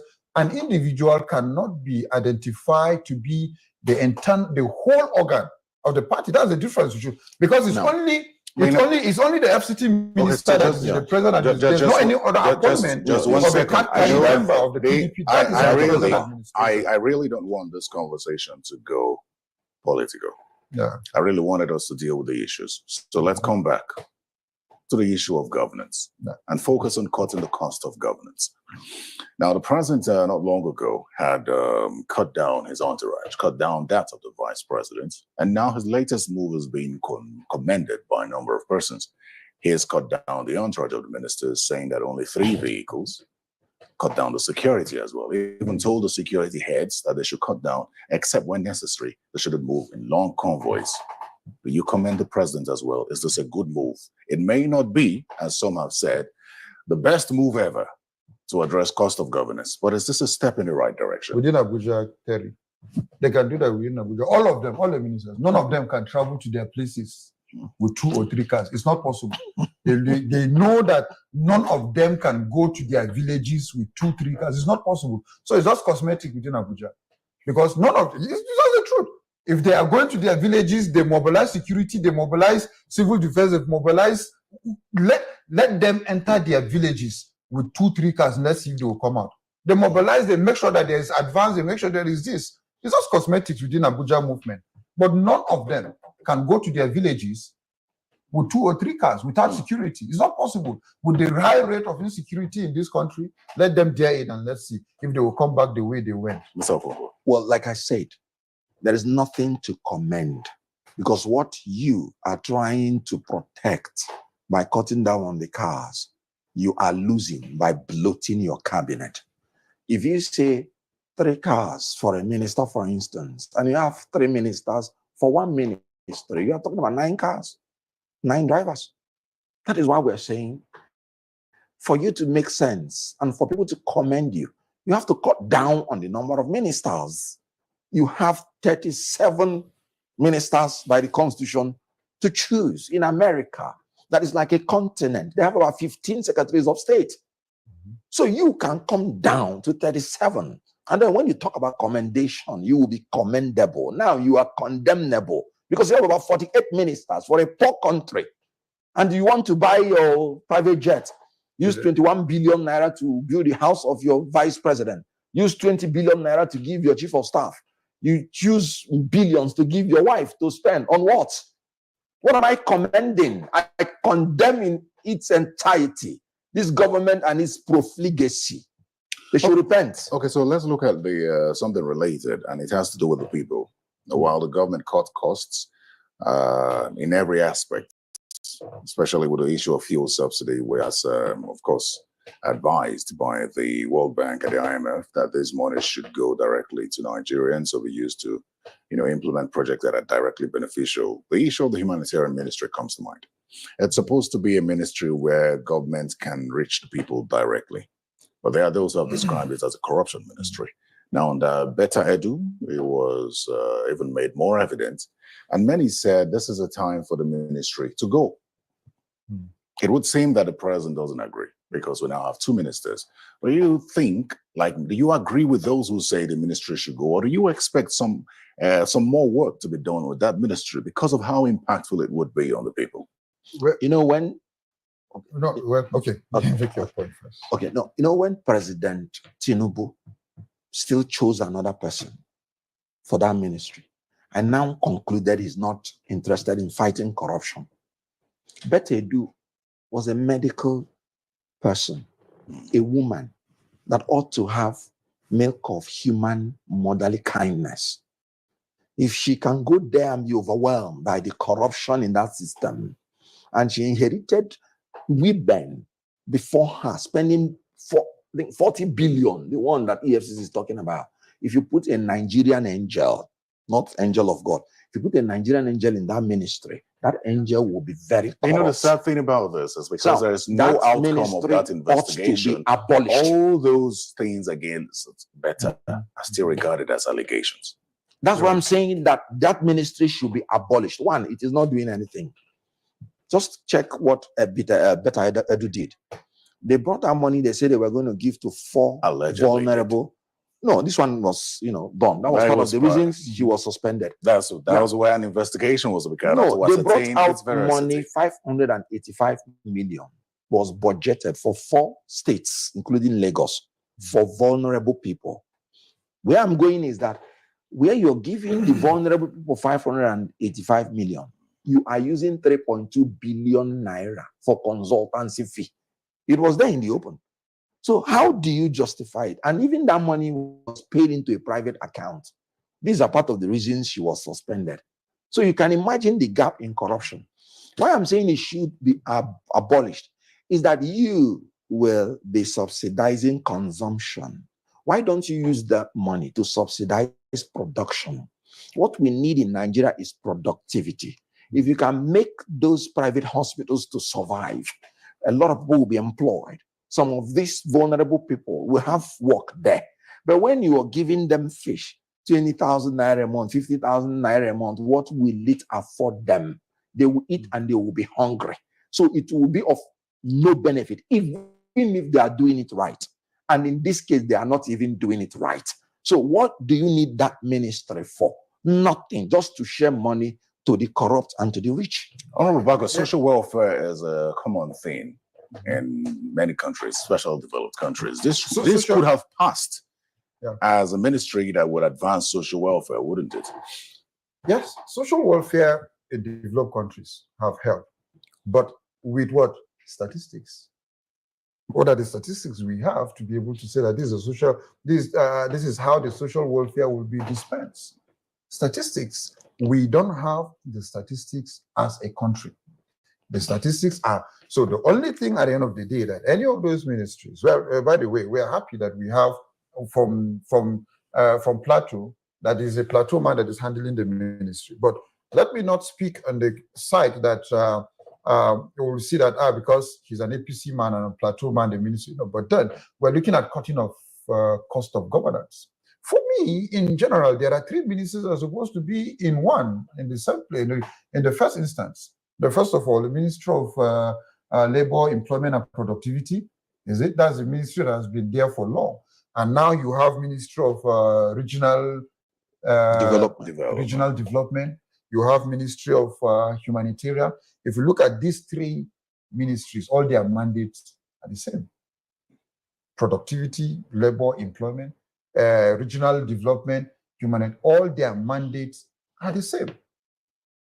And if you look at dispensing this, you want to talk about the social whatsoever, we don't have the statistics we need to actually give social welfare to the people. In Nigeria, it's zero. Today, there are people from Niger and other neighboring countries that have our name, that are carrying Nigerian green passport. So how can you even make them to be part of those that you want to give them the social welfare? The only time that social welfare works in the Nigerian system of governance is during elections. When for 5,000, the Ministry of Humanitarian will start disbursing for 5,000 to market women. Or when you go to a state and the party officials will gather names that these are the people that they will be giving either rice or they will be giving this. We supposed to know that, look, if A, B, C, D are getting this, these are Nigerians, these are registered Nigerians, this is the statistics we have as a people in this country. But whatsoever social intervention that we are talking about in this country, for me, it has never been genuine. It's not accurate because we don't have the statistics. And that's why when we were in the National Assembly, the last assembly, we've been fighting that, who are these people that you're even giving these interventions to? That as representatives of the people, we don't even know them. Because I can clearly say that, okay, in my own constituency, I know the registered, I know who is this, I know, but you will hear and you will see on paper that maybe in Jos South, 200 or 2,000 women were giving this, and none of our women. I take it that both your arguments suggest that the first move by the ministers of humanitarian affairs should be to clean up the data, before implementing any policy. The data is very key. My own suggestion is that it should be scrapped. Simple. There's nothing like, what are you cleaning? Are you cleaning what you don't have? You're saying cleaning. Cleaning is, if you have to have a shoe before you talk about cleaning. We're almost out of time now. I want us to take a quick look at the economic state of the nation. And I want to get your reactions to what the NLC has said regarding the IMF and the World Bank. You know, the NLC president is accusing them of having a long-standing pattern of recommending policies that often exacerbate economic hardship in Nigeria and other developing nations.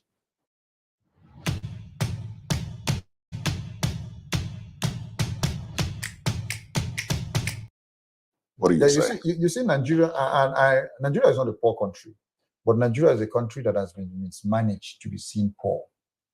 over the years from 1960 till now, because all the campaign promises have been the same: good road, water, hospitals. That's these campaigns. While other countries are talking of develop agriculture, develop healthcare, people are talking about how AI will be doing this. We were still looking at way back. So how we have been mismanaged over the years. IMF, the policies, where are the alternatives? Where are the alternatives? No, the context of these policies. Yeah. Some say are peculiar to Nigeria, and not peculiar to Nigeria. So we cannot implement as much, especially not just Nigeria, we're developing countries. Now, any government that has to wait for foreigners to teach you about your own country is incompetent and dumb. No, how can I come to your village and start telling you about the economic policies that work in your village? That is what IMF and World Bank is talking about. This is Nigeria. We have our peculiarities. We must look inward. We must look at our history. What is it that works for us? How can IMF tell you to depreciate your currency and you go foolishly to do it when you know that you are an importer of everything that you need? You depreciate your currency when you are a net exporter in order to make your goods to be cheaper, to compete internationally so that foreigners will buy your goods. But this is a government that you are importing all your goods and you're depreciating your economy, meaning shooting yourself even on the leg, because your own goods, that the goods you are now importing will be of higher cost. That was why when this government removed subsidy the first time, the whole subsidy was removed. But when they depreciated Naira by more than 300%, they could not even afford their own fuel because they needed more money now to buy the refined imported fuel. What a foolishness. That is why I'm saying that this CBN, I don't know the economics textbook that he reads. I am an economist. IMF is telling you what will suit them, not what will suit you. And when crisis comes, they will say, I no tell you. Meanwhile, what they were telling you is different. Now they are telling us we need 15 years to recover. Meanwhile, we are practicing what we are teaching the Nigerian government. So if you should wait for foreigners to teach you, it's because you are bereft of knowledge. Okay, so interestingly, Nigeria's political future has been questioned. And that's because some question, truthfully, every policy of government is driven by the political class. And when you look at the crop of politicians now and those yet to come, and those already in the saddle, a lot question where Nigeria stands in the near future. So as we close this conversation, I'd like you to respond to concerns around Nigeria's political future. And specifically, Honorable Bagos, as you respond to that, I want you to respond to the issues around the orientation and mindset of politicians and how they relate with Nigerians, especially in the wake of this issue with Honorable Alex Ikweche. Honorable Bagos, quick. Well, I tell you, the major problem, and we have said it not once, not twice, that the problem we have as a country and within the political space is about leadership recruitment. Leadership recruitment in the sense that now it has been, it's now an ideology to the younger generation and young politicians that it's only when you get into politics that you'll be rich. It's only when you get into politics you have access to a lot of things. But that is not so in developed countries. I have seen where a US congressman is looking for businessmen to lobby for issues. Okay. But here you will see that it's the businessmen that are looking for the politicians to lobby for issues. Why do you think that is so? Anyways. Yeah, so leadership, for me, in closing, Terry, leadership recruitment is a very big problem. That the ideology of democracy, the ideology of politics needs to be rejigged and more reorientation, because the younger generations that are coming in, everybody that is seeking for position is just looking for, it is my turn. Absolutely. Let me come to Honorable, on Mr. Okonkwo, just as a wrap up, please. In 60 seconds. Oh, well, what I want to tell you is that no country will survive under abject poverty, because poverty irritates people. When people have lack, They are suicidal. They can do anything. We need government that is run by men of integrity, men of capacity, competence, and character in order to yield the democracy dividends. That's the only thing that will make us to rise up. The legislature should rise up to do their job. Their job is there to represent the people and check the excesses of the executive. I'd like to thank both of you for finding time to come today. Honorable Dachshund Burgos, former member of the House of Representatives, thank you very much. And Mr. Kenneth Okonkwo is a lawyer. Thank you very much for coming. Hi! Now, wow! Kenneth Okonkwo came with all guns blazing today. Anyway, that's how his interviews are. He's always coming with all guns blazing. You don't send anybody, papa. He go talk his own. No matter what anybody does, he will say his own. I appreciate his honesty. Honestly, I dey gbadun him interview. Hey! Sid, welcome. Oh, greetings to you. Welcome, welcome. Kene, e be like say today you don dey vex. This Nigeria matter. If dey gas, if dey do person, I no blame you. It's very annoying, it's aggravating. Honestly, I no even fit. I understand the anger. I understand that. Nigeria matter, the whole world has moved. Now see wetin China dey do. Now see wetin China dey do. China is in the future. We are behind. We are still in century. We're a century old compared to China. Even China in their century not bad reach Nigeria. I'm sorry, I have to say it is true. It's not bad. Look at what we are still talking about. Good government. Don't only take people from your side. It's crazy when people don't move forward. Look at what Burkina Faso is doing. You guys see the hospital that man is building. You see the equipment when they get for in the event of fighting. That man is securing. Hey God, how?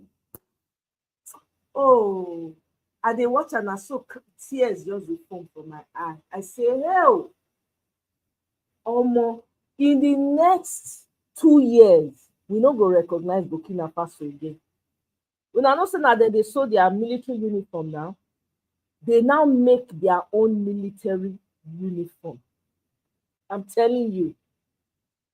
Hey, I see. I think I saw a video where they're using their own fabric. They say they don't stop importation. I'm not saying that they import military uniform. Hey, God, that's it. They get the manufacturing company now when they make their own uniform and boots for Burkina Faso.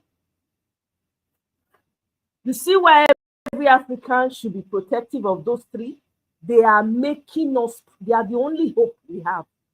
I'm telling you people, Burkina Faso, Mali, Niger, and I don't know much about Guinea, because Guinea, should be Guinean man na Oyibo marry. They say na spy marry. I don't know, allegedly, nobody come for me. But those three people, any Omo, we could just pray.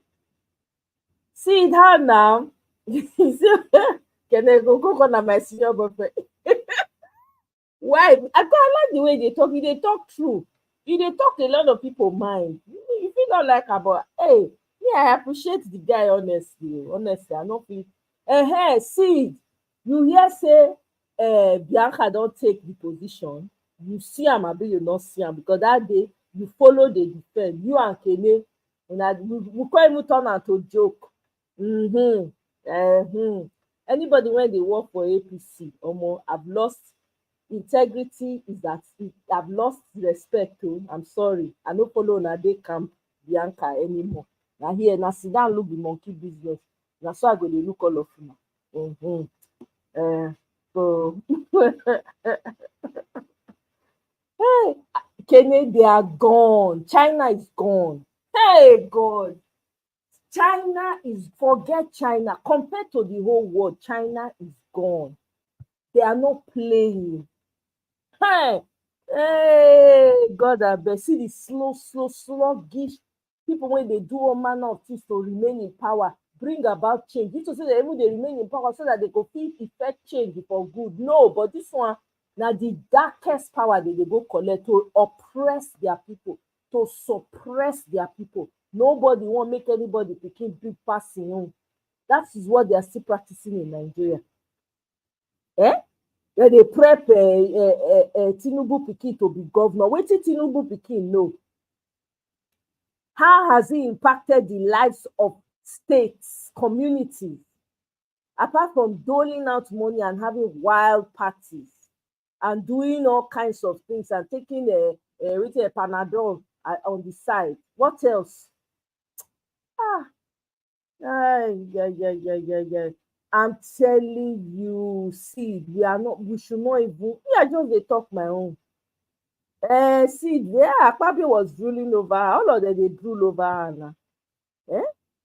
I'm telling you, Burkina Faso has left us. So, see the massive hospital when that man they built for a country. If that man fit replicate them for every corner of Burkina Faso, secure their land, and I like I say as they make progress, they secure Burkina Faso. You don't know that. I'd say any attempt where they make on that man, go ever succeed. Now so fail, they go to fail. Anybody where they plan evil for that man, make it teeth break. When more could they recognize them? All the attempts on that man like to go fail. God, they have an ideology, Kene. They have. See countries. I'm proud though. I really am proud of them. Burkina Faso, Mali, I'm so proud of them, eh? They sweet my belly say na Africa be that. You know, I don't understand. Then they say nothing good. Not be young leader be that. Gen Z, now Gen Z they bring about change. Gen Z. Nigerians, we still there, they discuss good governance. They discuss the political appointment is one side, lopsided. They discuss vice president need another jet. We are afraid for his life. They discuss sharing 25,000 naira to how many thousands, I mean millions of people. As if they be beggars. People want to say Nigerians are hardworking people. You want to use welfare, small money to wreck them, so that there will be a problem to themselves in the future for election purpose. We are still dealing with court activity. Children, when they're supposed to, when their brain supposed to they hot, they create things. No. They love the corruption. The people that want it that way, they're actually getting what they want. It's exactly how they want it. No light. Nothing is working in Nigeria. So they like it. They like it. They like what's going on. They like what's going on. School, even they teach them for the school. When go help them for future. People they use computer, they code, they do coding and what do they call it, programming and all of that. Nigerians now theoretic technology now they learn, cram and pass. I'm telling you, he really is here to finish what Thomas Sankara started. Absolutely. I am praying for him. Every day I wake up, I remember that man, I say a prayer for him, like, please, let nothing touch that man. I beg, make him live to 100. That kind of man, now you pray, make him live to 100. Make him raise people after him.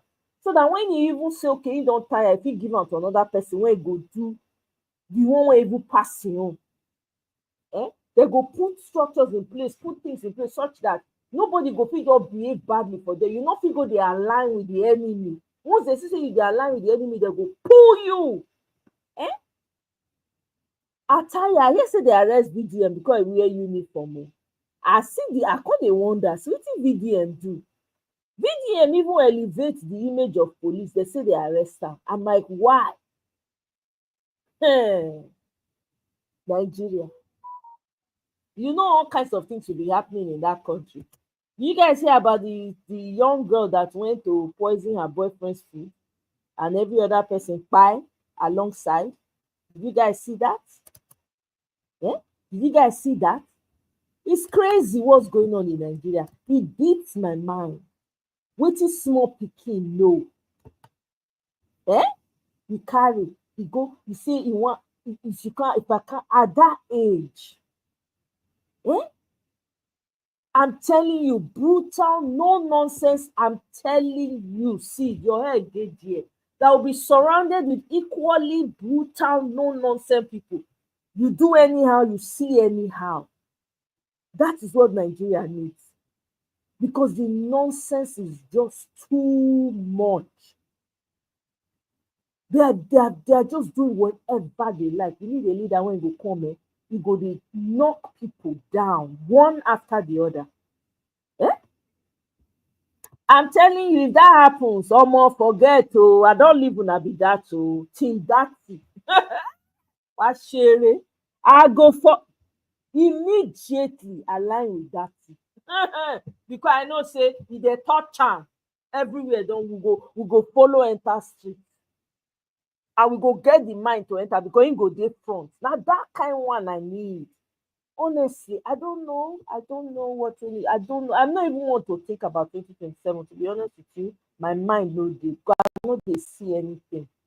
I'm not seeing anything happening in 2027. Eh? I'm telling you.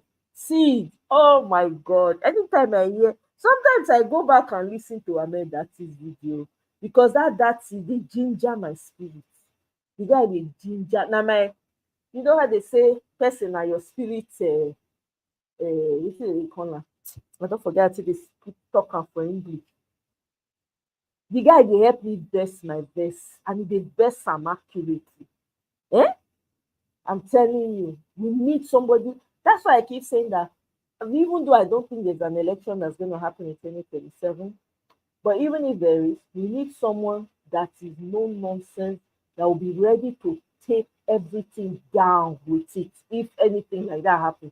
Because I tell you, with the system we have, that's the only way we can get our country back to. Any other way na counterfeit.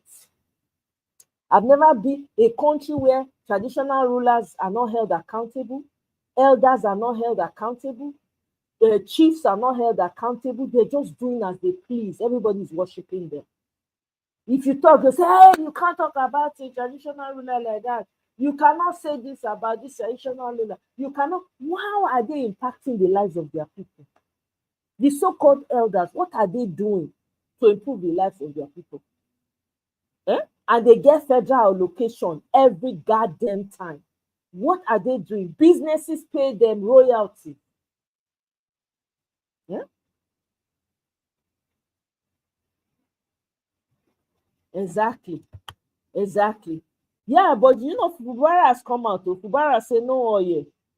Fubara say no oil, no oil. You see, they don't want to remove their allocation. They no go collect oil again. Na so Fubara talk. That's the latest one. Fubara not send their papa, and I'm with Fubara, Team Fubara. That is what fits Nigerian politicians. You need a mad. If at this rate that Fubara is getting popular, if Fubara come out president for 2027, assuming there's no, I go dey Team Fubara. I'm sorry. All he seems to be forgiven for working with UK. And fact, because we need a wild beast to tame this beast that we're in right now. Yeah.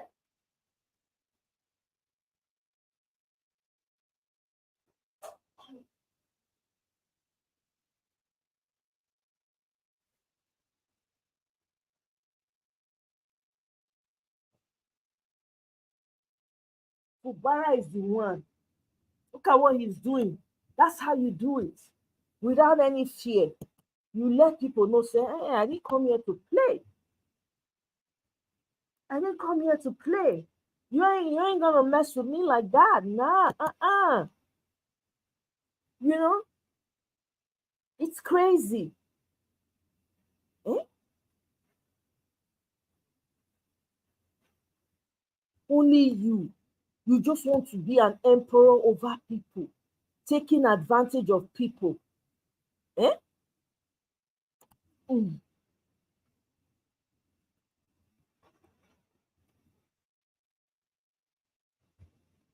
Wow. Come on, what is happening here? Anambra people, wetin dey happen for Unizik chapter of ASUU? That they protest against the appointment of a man from Eza, Ebonyi State, Professor Odo, as the VC of the university. They don't want an Ebonyi man to be VC. Really? Now everywhere this thing dey o. E no dey where Nigeria. Where this thing no dey Nigeria. Ah! Okoko bioko, we need a radical leader. All this nonsense go stop. Oh, by the way, guys, please go and vote for Chidinma. Oh. Go and vote for Chidinma, abeg. South Africans, I don't know wetin dey happen to South Africans. You know they're trying to take away her, is it her ID card, her, some status from South Africa. So, and they're trying to write a letter to the people that are conducting this what's it called, beauty pageant in New Mexico. They're trying to send them letters to, I don't know whether to qualify. Wetin Chidinma do South Africans, for crying out loud? It's very sad to watch. Abeg, una support her, abeg, make she win the thing. Na Nigerian, anyhow you want to talk her. Beautiful girl. I really want her to win. I'm telling you, see, traditional rulers and elders, they are businessmen. I'm telling you, and they get allocation. They get allocation from the federal government. Anything that's happening, just turn they don't pretend like say they're not here.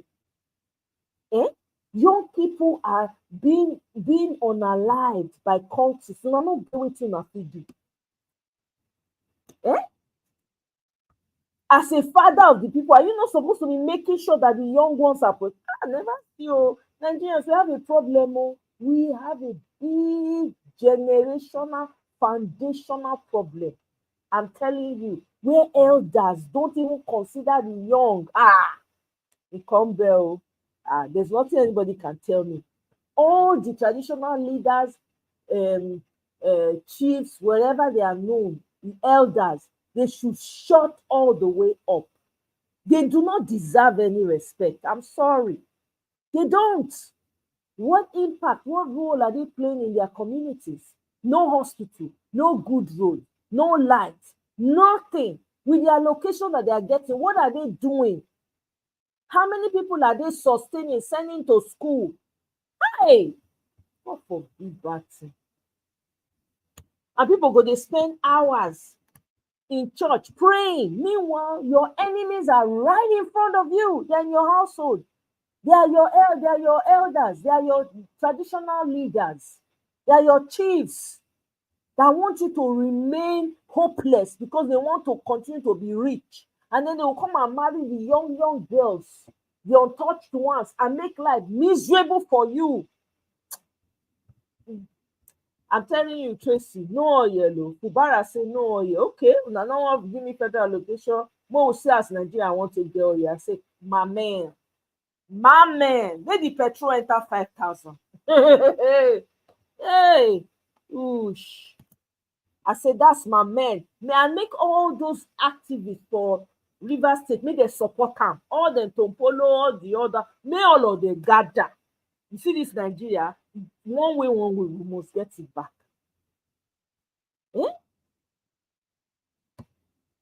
Exactly. And by so doing, right, we see, he's making Fubara popular. He's making Fubara more and more popular. I'm telling you, Wike is fighting a losing battle already. I'm telling you. See, we're a VC. God. You know this kind of shit happened in Ile-Ife as well. The VC that was going to replace the outgoing one was from, I think, Ondo State or one other place like that. Ile-Ife people say no, they want their son to be the VC. They started protesting. They brought Juju to campus. Oh God. They brought Juju because they say they want their son. And this guy is so qualified. He has been in that school as a lecturer for such a long time. Nigeria get problem. Forget. We need a radical leader that will knock people people's heads. I'm telling you. Kubara should explore loopholes to stop oil drilling, even if it means indirectly. I'm telling you, if he's smart, I hope he has that sense. He should do it. He really should. He should use the opportunity to clean up that area. I'm telling you, and find a way to come to negotiate with these people. I'm serious, man. Yeah?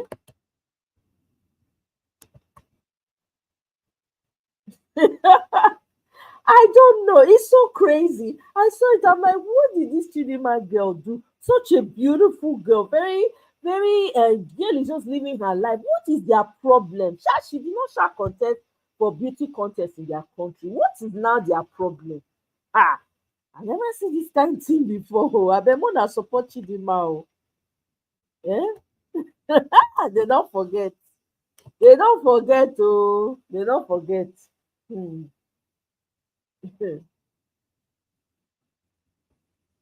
I'm telling you, gold. That thing not resemble rat. Oh. That thing not resemble rat at all. Eh? It not resemble at all. Imagine building a statue in the midst of poverty, in the midst of multi-dimensional poverty. My God. Man, all these people they make all these foreigners they look us like donks. Ah, yeah, yeah. If na me too, even looking, I'm like these people are dumb, dumb. I'm telling you. Imagine in the midst of this poverty now, statue, now they think about. Yeah? They spend people money when they go take feed people, when they go take open farms up, preventing security so that people go feed their families. Eh? Ah, no, Nigerian leaders are their wickedness is on another level, another realm totally.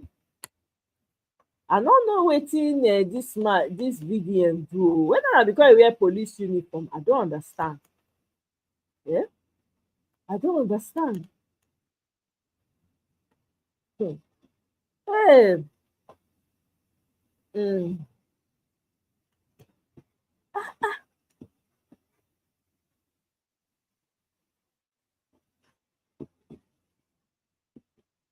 it's crazy.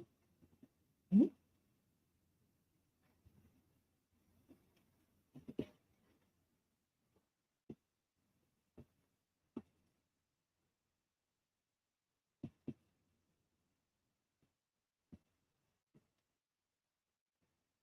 Northern people they cry, oh, they won't collect VAT for their hand. They are crying. They are crying, oh. No, na not comot VAT, oh. When I see this video of Peter Obi addressing police officers, when I look at Peter Obi, I dey sorry for the man. He don't get white hair all over his head. Eh? This Nigerian thing is really stressing the man out. Like, he's restless. Like, he really wants to fix things and he can't. So he's restless. The man dey strike me like person when see dey worry and see Anna, see white hair all over. All over. I play the video for me. Not be able to commend you people or thank you people for what you're doing, but I can tell you, we are all very, very appreciative of what you're doing for the country. And I'm appreciative of what you did. Like I've come to talk to the family. We are one family. You know, families disagree. Family side, like I've just told all of them, I disagree with my people, my wife, my children, and we sit down and decide. The reason why I came to this office today is to start that reconciliation, because party exists to help in the political process.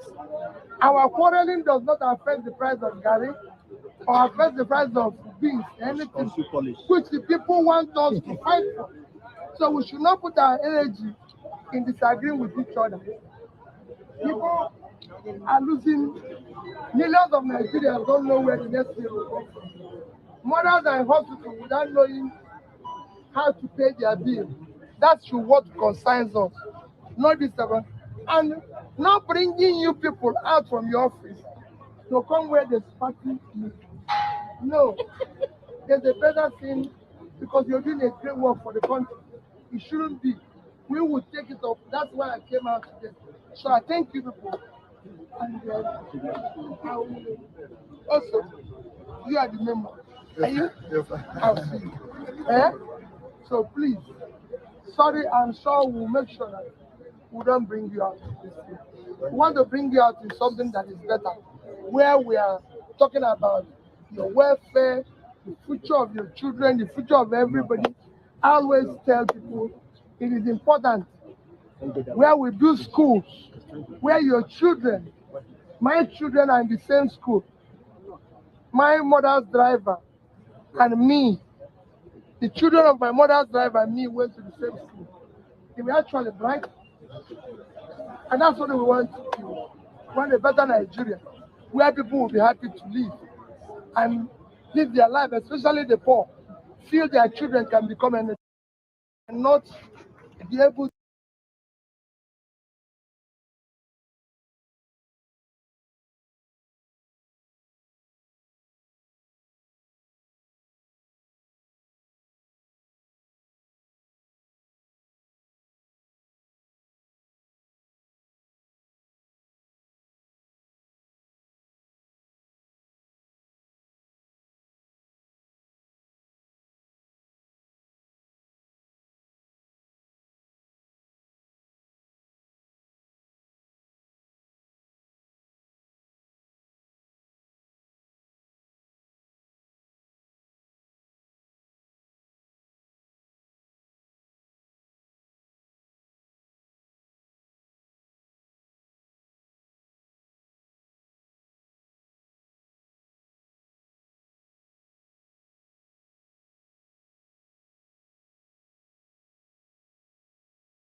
An official message from Medicare. I usually love pot. Professor Chidi Odinkalu wrote a piece, and it's really interesting the way he even couched the heading, the title of the article that he wrote. He said, "Wicked judges and Nyesomice courts." Professor Chidi Odinkalu, for the last few years, has really been focused on the corruption in our judiciary and how compromised the judiciary has been. And he has taken on the judiciary on, it's literally almost like a one-man battle for us to have a reformed judiciary that we have incorruptible judges.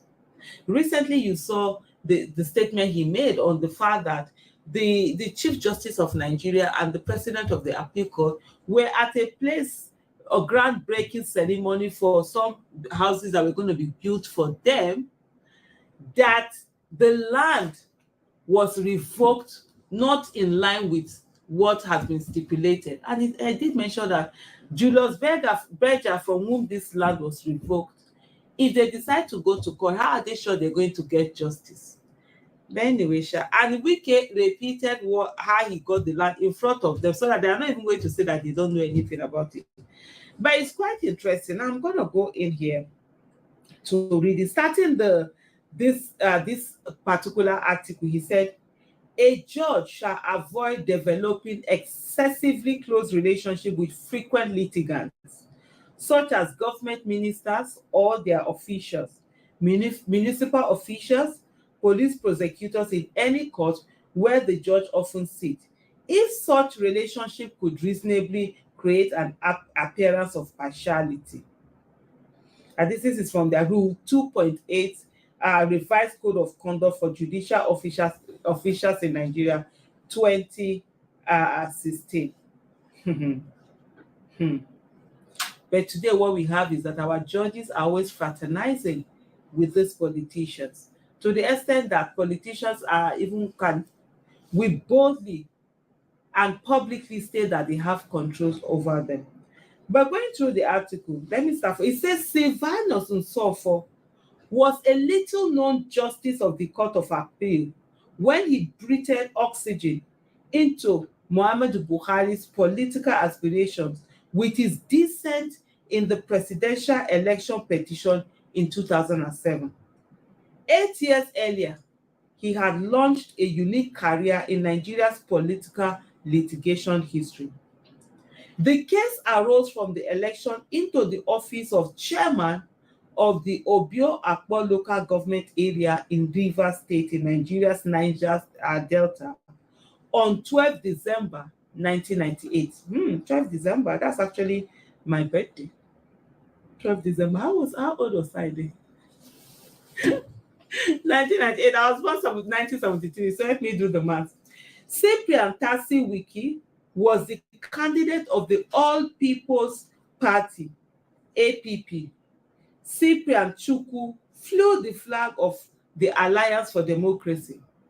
After screening as aspirants on November 24, 1998, the People's Democratic Party settled on Ezonwo Nyesom Wike as his candidate. At the time, local elections were conducted by the Independent National Electoral Commission, and the PDP initially submitted Nyesom Wike's name as their candidate. However, sometime before election day, the party substituted his name with Samuel Rogers Ichionwo.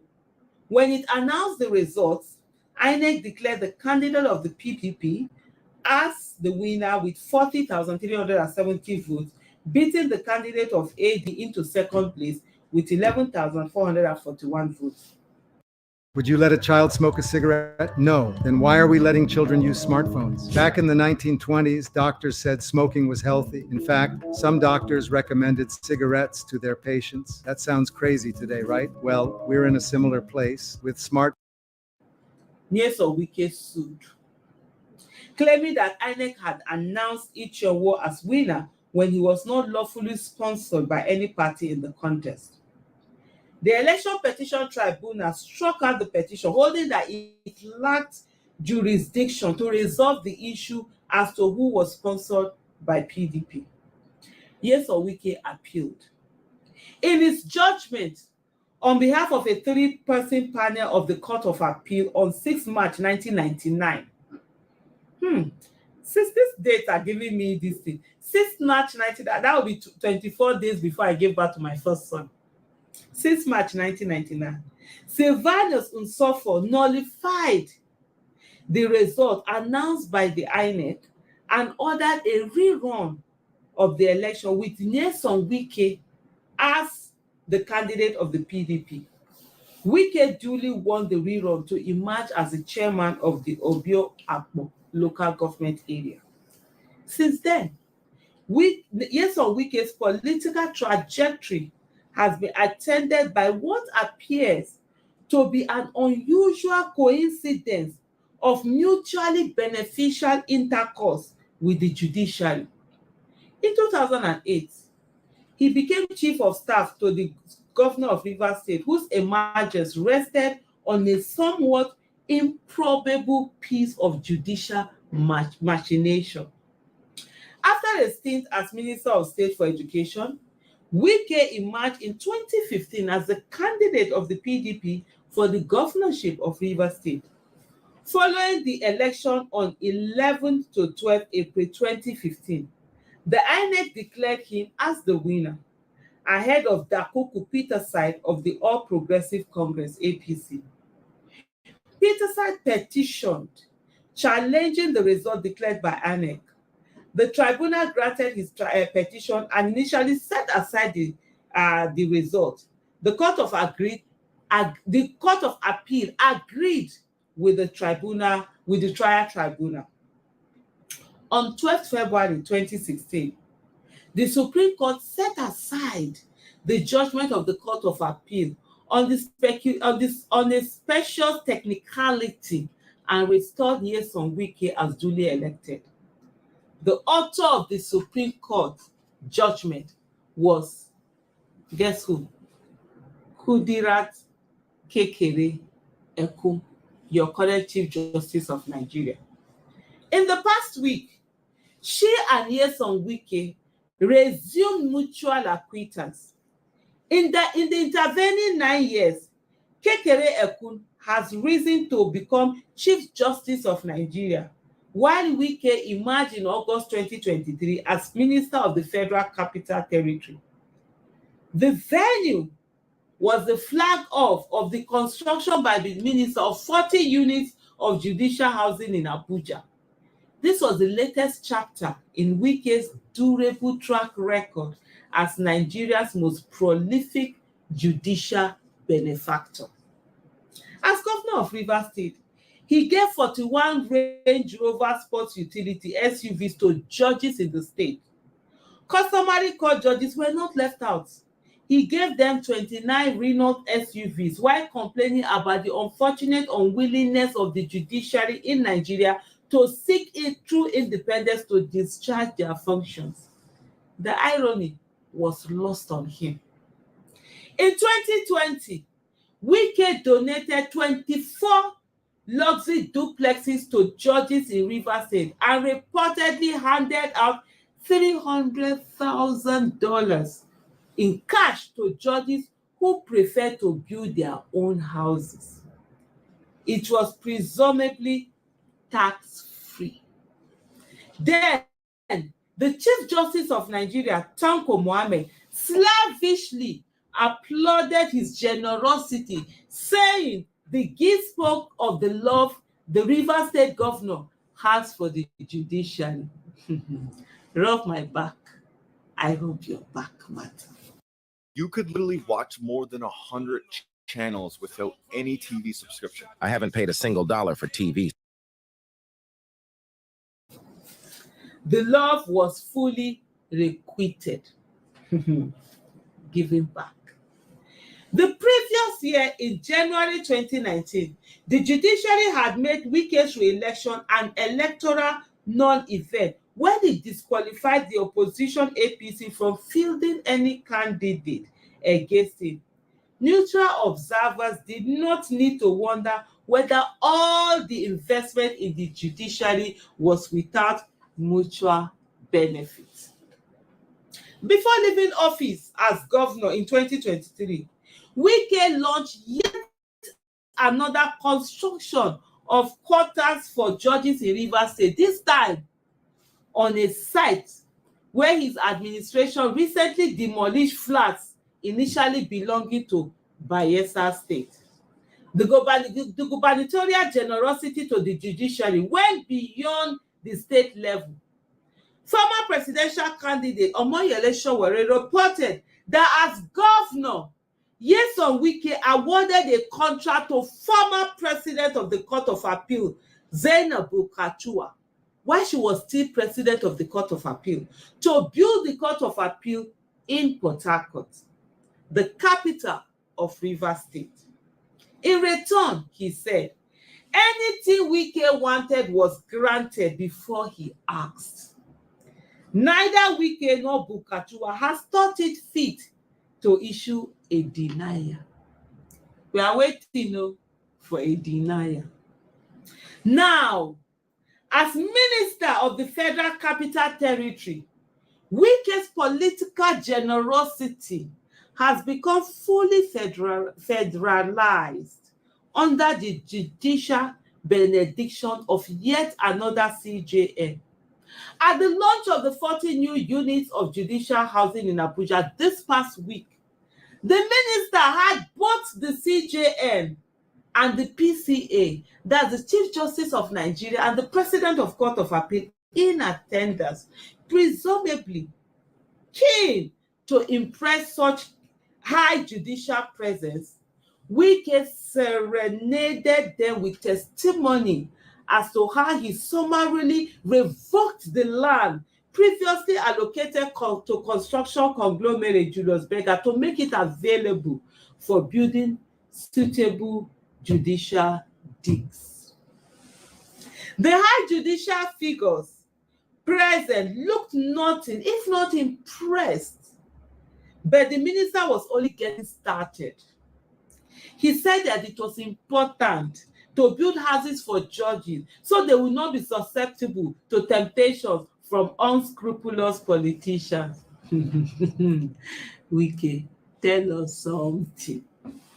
No one around had the mind to ask him to look in the mirror and see who is looking back at him. This has been described charitably as convenient overreach. A better description of it will be judicial subornation. In full public glare, the two senior most judges in the country looked rather giddy as they advertised an undisguised breach of the code of conduct for judicial officers, whose effectiveness depends on their combined leadership and example. Here's the drink that will flush sugar from your vein and make poor circulation disappear without needing so many pills. Pay attention. Blood.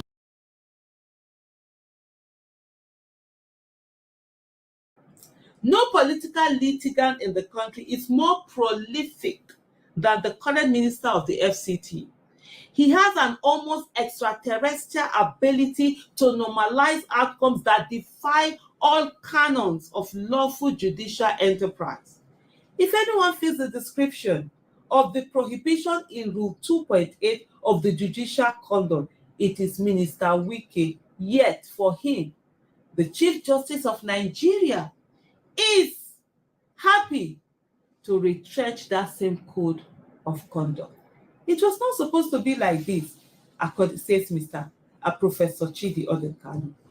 Jerome Udochi, one of Nigeria's best-known lawyers and public servants, was born in Ozubulu in present-day Anambra State around 1912. Udochi was also the first indigenous district officer in the colonial civil service. He ended his civil service career as chief secretary to the government of the Eastern region under the military, coincidentally in 1967.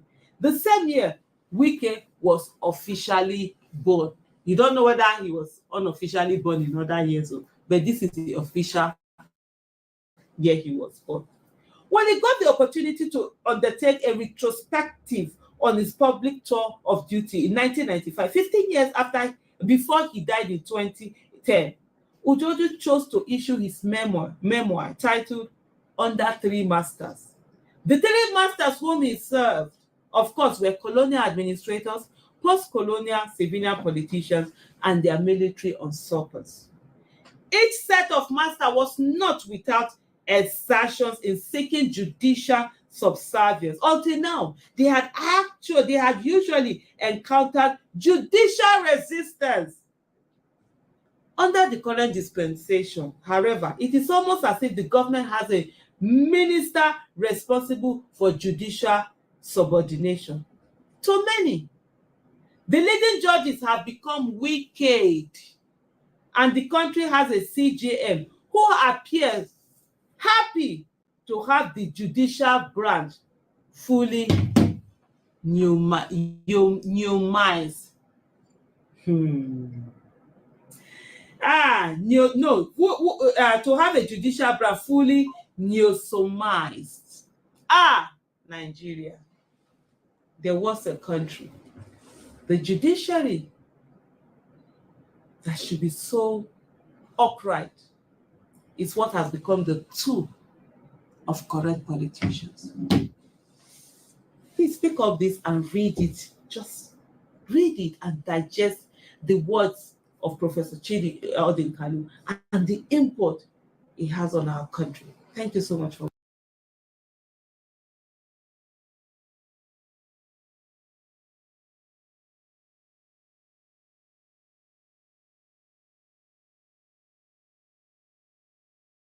It's firefighters, nurses, teachers. It's our families who are getting pushed out of. Hello, everyone. So there's this report here, Sahara Reporters, and it's breaking just about an hour ago that Sahara Reporters put it out. It says Nigerian police detained very dark man after honoring invitation in Abuja.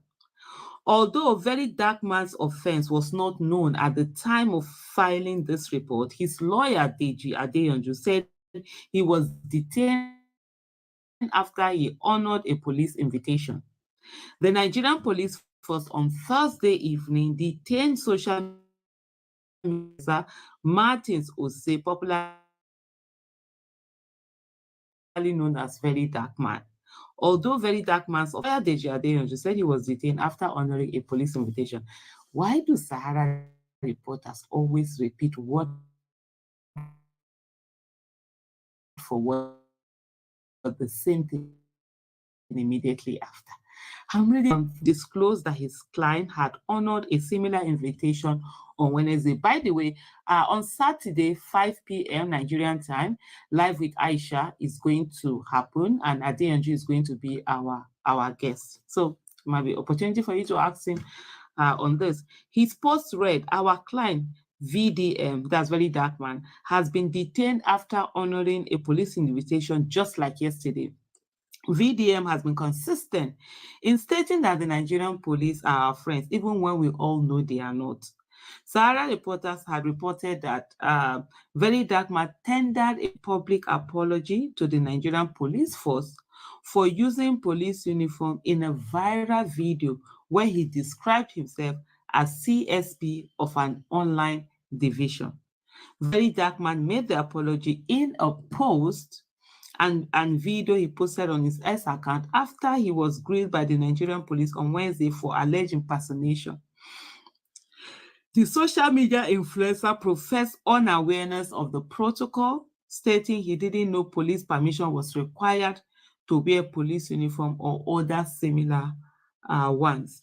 He therefore cautioned fellow content creators to obtain necessary clearance from law enforcement before using similar uniforms for content purposes. Sahara Reporters had also reported that the Nigerian police force strongly condemned the unauthorized use of official uniforms and accoutrements. What does that word mean? Accoutrements by, I hope I pronounced that right, by content creators while referring to Very Dark Man's case. You know, let me just even stop here and say, what kind of nonsense is going on in this country? With all the wahala that we have in this country, why is the Nigerian police focused on chasing shadow? Why is the Nigerian security agencies focused on majoring in the minor? So what is it if they wear uniform, they call themselves whatever, however? I think I saw a glimpse of that video where he had one uniform that looked like police uniform and what have you. Why is he even telling them that he didn't know that they need permission? Which permission is supposed to be needed from them? Yes, there is acting, there's whatever, and people act, people do this thing. What permission are you supposed to get because you wore something that looked like the Nigerian police, whatever? There are costumes, there are things they call costumes. So I even wonder why is he even agreeing to the fact that, oh, he didn't know that permission needed to be asked, and then you are coming to because these people, the moment you admittance of guilt, the moment you let them know that, oh, you're guilty of something or whatever, it enters their head, and then they will just start behaving. And what is all? Is this what the Nigerian police at this stage in our police should be focusing on? Is this the issue that is supposed to be the issue with all the problems we have? Yeah.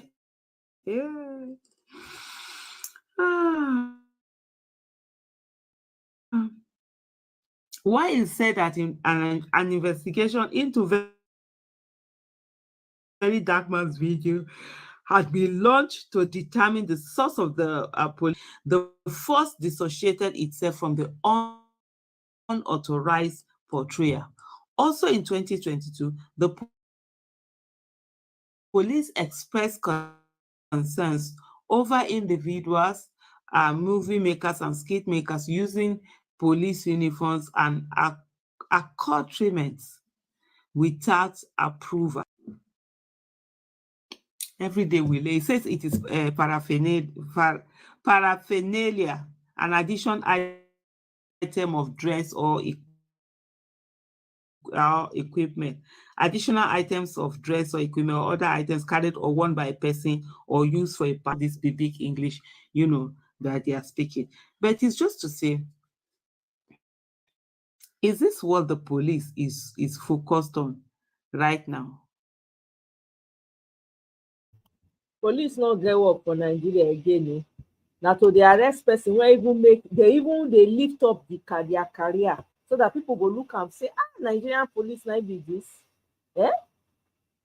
Like Aisha said, on top of all the problems we get for Nigeria, now this minute insignificant one they see run follow. We are besieged from every corner. Every day people are being unalive. Every single day in Nigeria, for middle belt to, for north to, for south to, everywhere. They are laying siege on the indigents of that part of the land. Police not get it they fit do. Nothing. They themselves are even taking the liberty of even committing their own offense inside their own offices. Nigeria matter. Sometimes you go sit down and you go they wonder. No wonder these people do not they value us now. They go just look us if they talk, they go just they email and say this ones. When no know the suffer when they their body. Everybody wants to oppress in Nigeria. Traditional leaders they press your neck. Your local government will press your neck. Your elders will press your neck. You can't talk. If you talk, they are older than you. They are your fathers.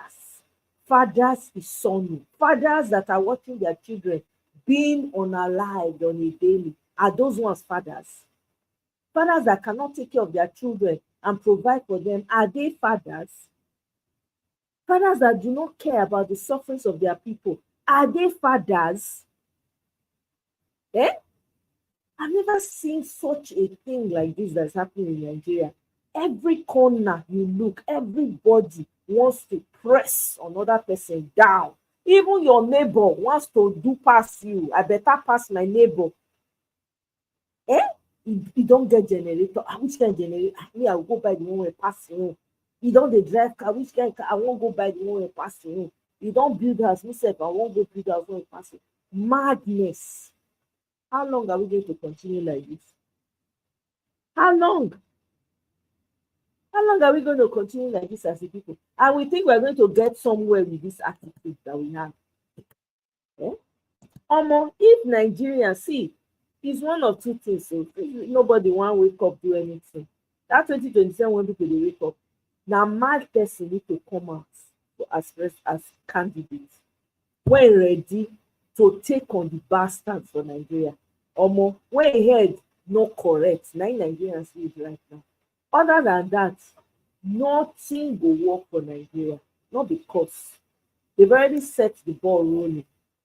Everything that you can think about now is happening in Nigeria. Every critical is happening in Nigeria.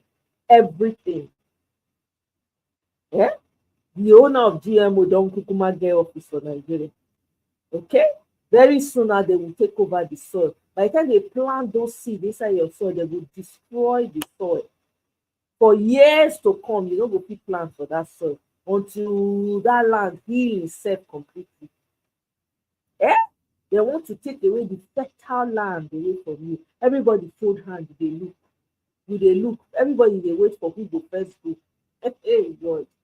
Hey, the people they don't call protest how many times? How many people came out to protest? Nothing. Everybody they fear to. Everybody they pray. They won't go heaven, but they don't want on our life.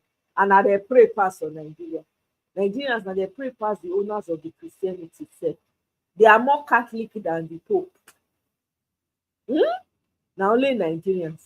They go declare. Maybe they say they won't collect a runway. They debate runway when they give one of the Christian leaders, GOs, right? Guess what now? They will set a prayer aside. They will be fasting and praying so that they will take it away from the man. You want to bet? They're going to pray. Oh, if maybe by some error they decide not to pass it, you will not see all of them coming out. Oh, God answered their prayers. Yes, it was God that did it. That they did not take away the wrong way. The wrong way does not benefit you. It's not like you can get on it. Oh, it's not like you can get on the plane and they will take you wherever you need to be. Oh no. The slaves under them will be saying, yes, our prayers have been answered. Yeah? Every day there are new churches springing up in Nigeria, new pastors springing up in Nigeria, all manner of pastors coming out in Nigeria. Yeah? They will declare that they'll say they are pastors, they are preaching, their own preaching is different, their own message is different. All kinds of things that happen for Nigeria. Critical. Okay. Well, when everybody ready, we know what to do. We know what to do because past like this person people do right now. And so they talk. I wonder, on top of this madness, when the person will come tell me, say, no, we can't be prepared for which election? How you want to win the election? INEC, they inside pocket of the chief. Judiciary inside their pocket. Police inside their pocket. When I say they don't replace the military man, the one when they sick. I think they don't replace them with somebody else. Aha. Now here we go, they monitor things. So. Replacing them with loyalists, so not be my. And did you guys hear that? I think the guy that stands behind him, Tinubu. What is his role? What are they called? I can't remember what they're called. But basically, the word on the street is that the guy, right? I think Tinubu wants to get rid of him or whatever. I don't understand, but he's refusing to go or something like that, right? Because apparently they use that position till they make money. So if you want to see Agbado, you have to pay him something before he lets you see. Hey, everybody, you're na racket. They all do for that. For Tinubu government, everybody gets a racket. So because he's always been, oh God, hey, also Nigeria since 1960 now, he just take nosedive, bam. They take nose dive. You don't even land finish, you don't scatter. Now the pieces we dey try pick now. Yeah? I don't forget now ADC. I can't even remember what position he wrote. Well, apparently that's the word on the street. The guy makes money from it. So if you want to see Agbado, you will give him something first before he lets you, he puts you in the books. Someone for the next person to see him. It's crazy what is going on in Nigeria. Every sector. Greed has taken over. Corruption, every nook and cranny. Why would they work? How can they work? If anybody even comes out of that and wants to do something, they're not going to allow it. They will frustrate that person's effort. That's what they're going to do. Well, I beg. Now, yeah, I go talk and reach. Thank you very much, guys, for joining me. Oh. I appreciate. Now, do well. Oh. You guys should have a wonderful rest of the evening.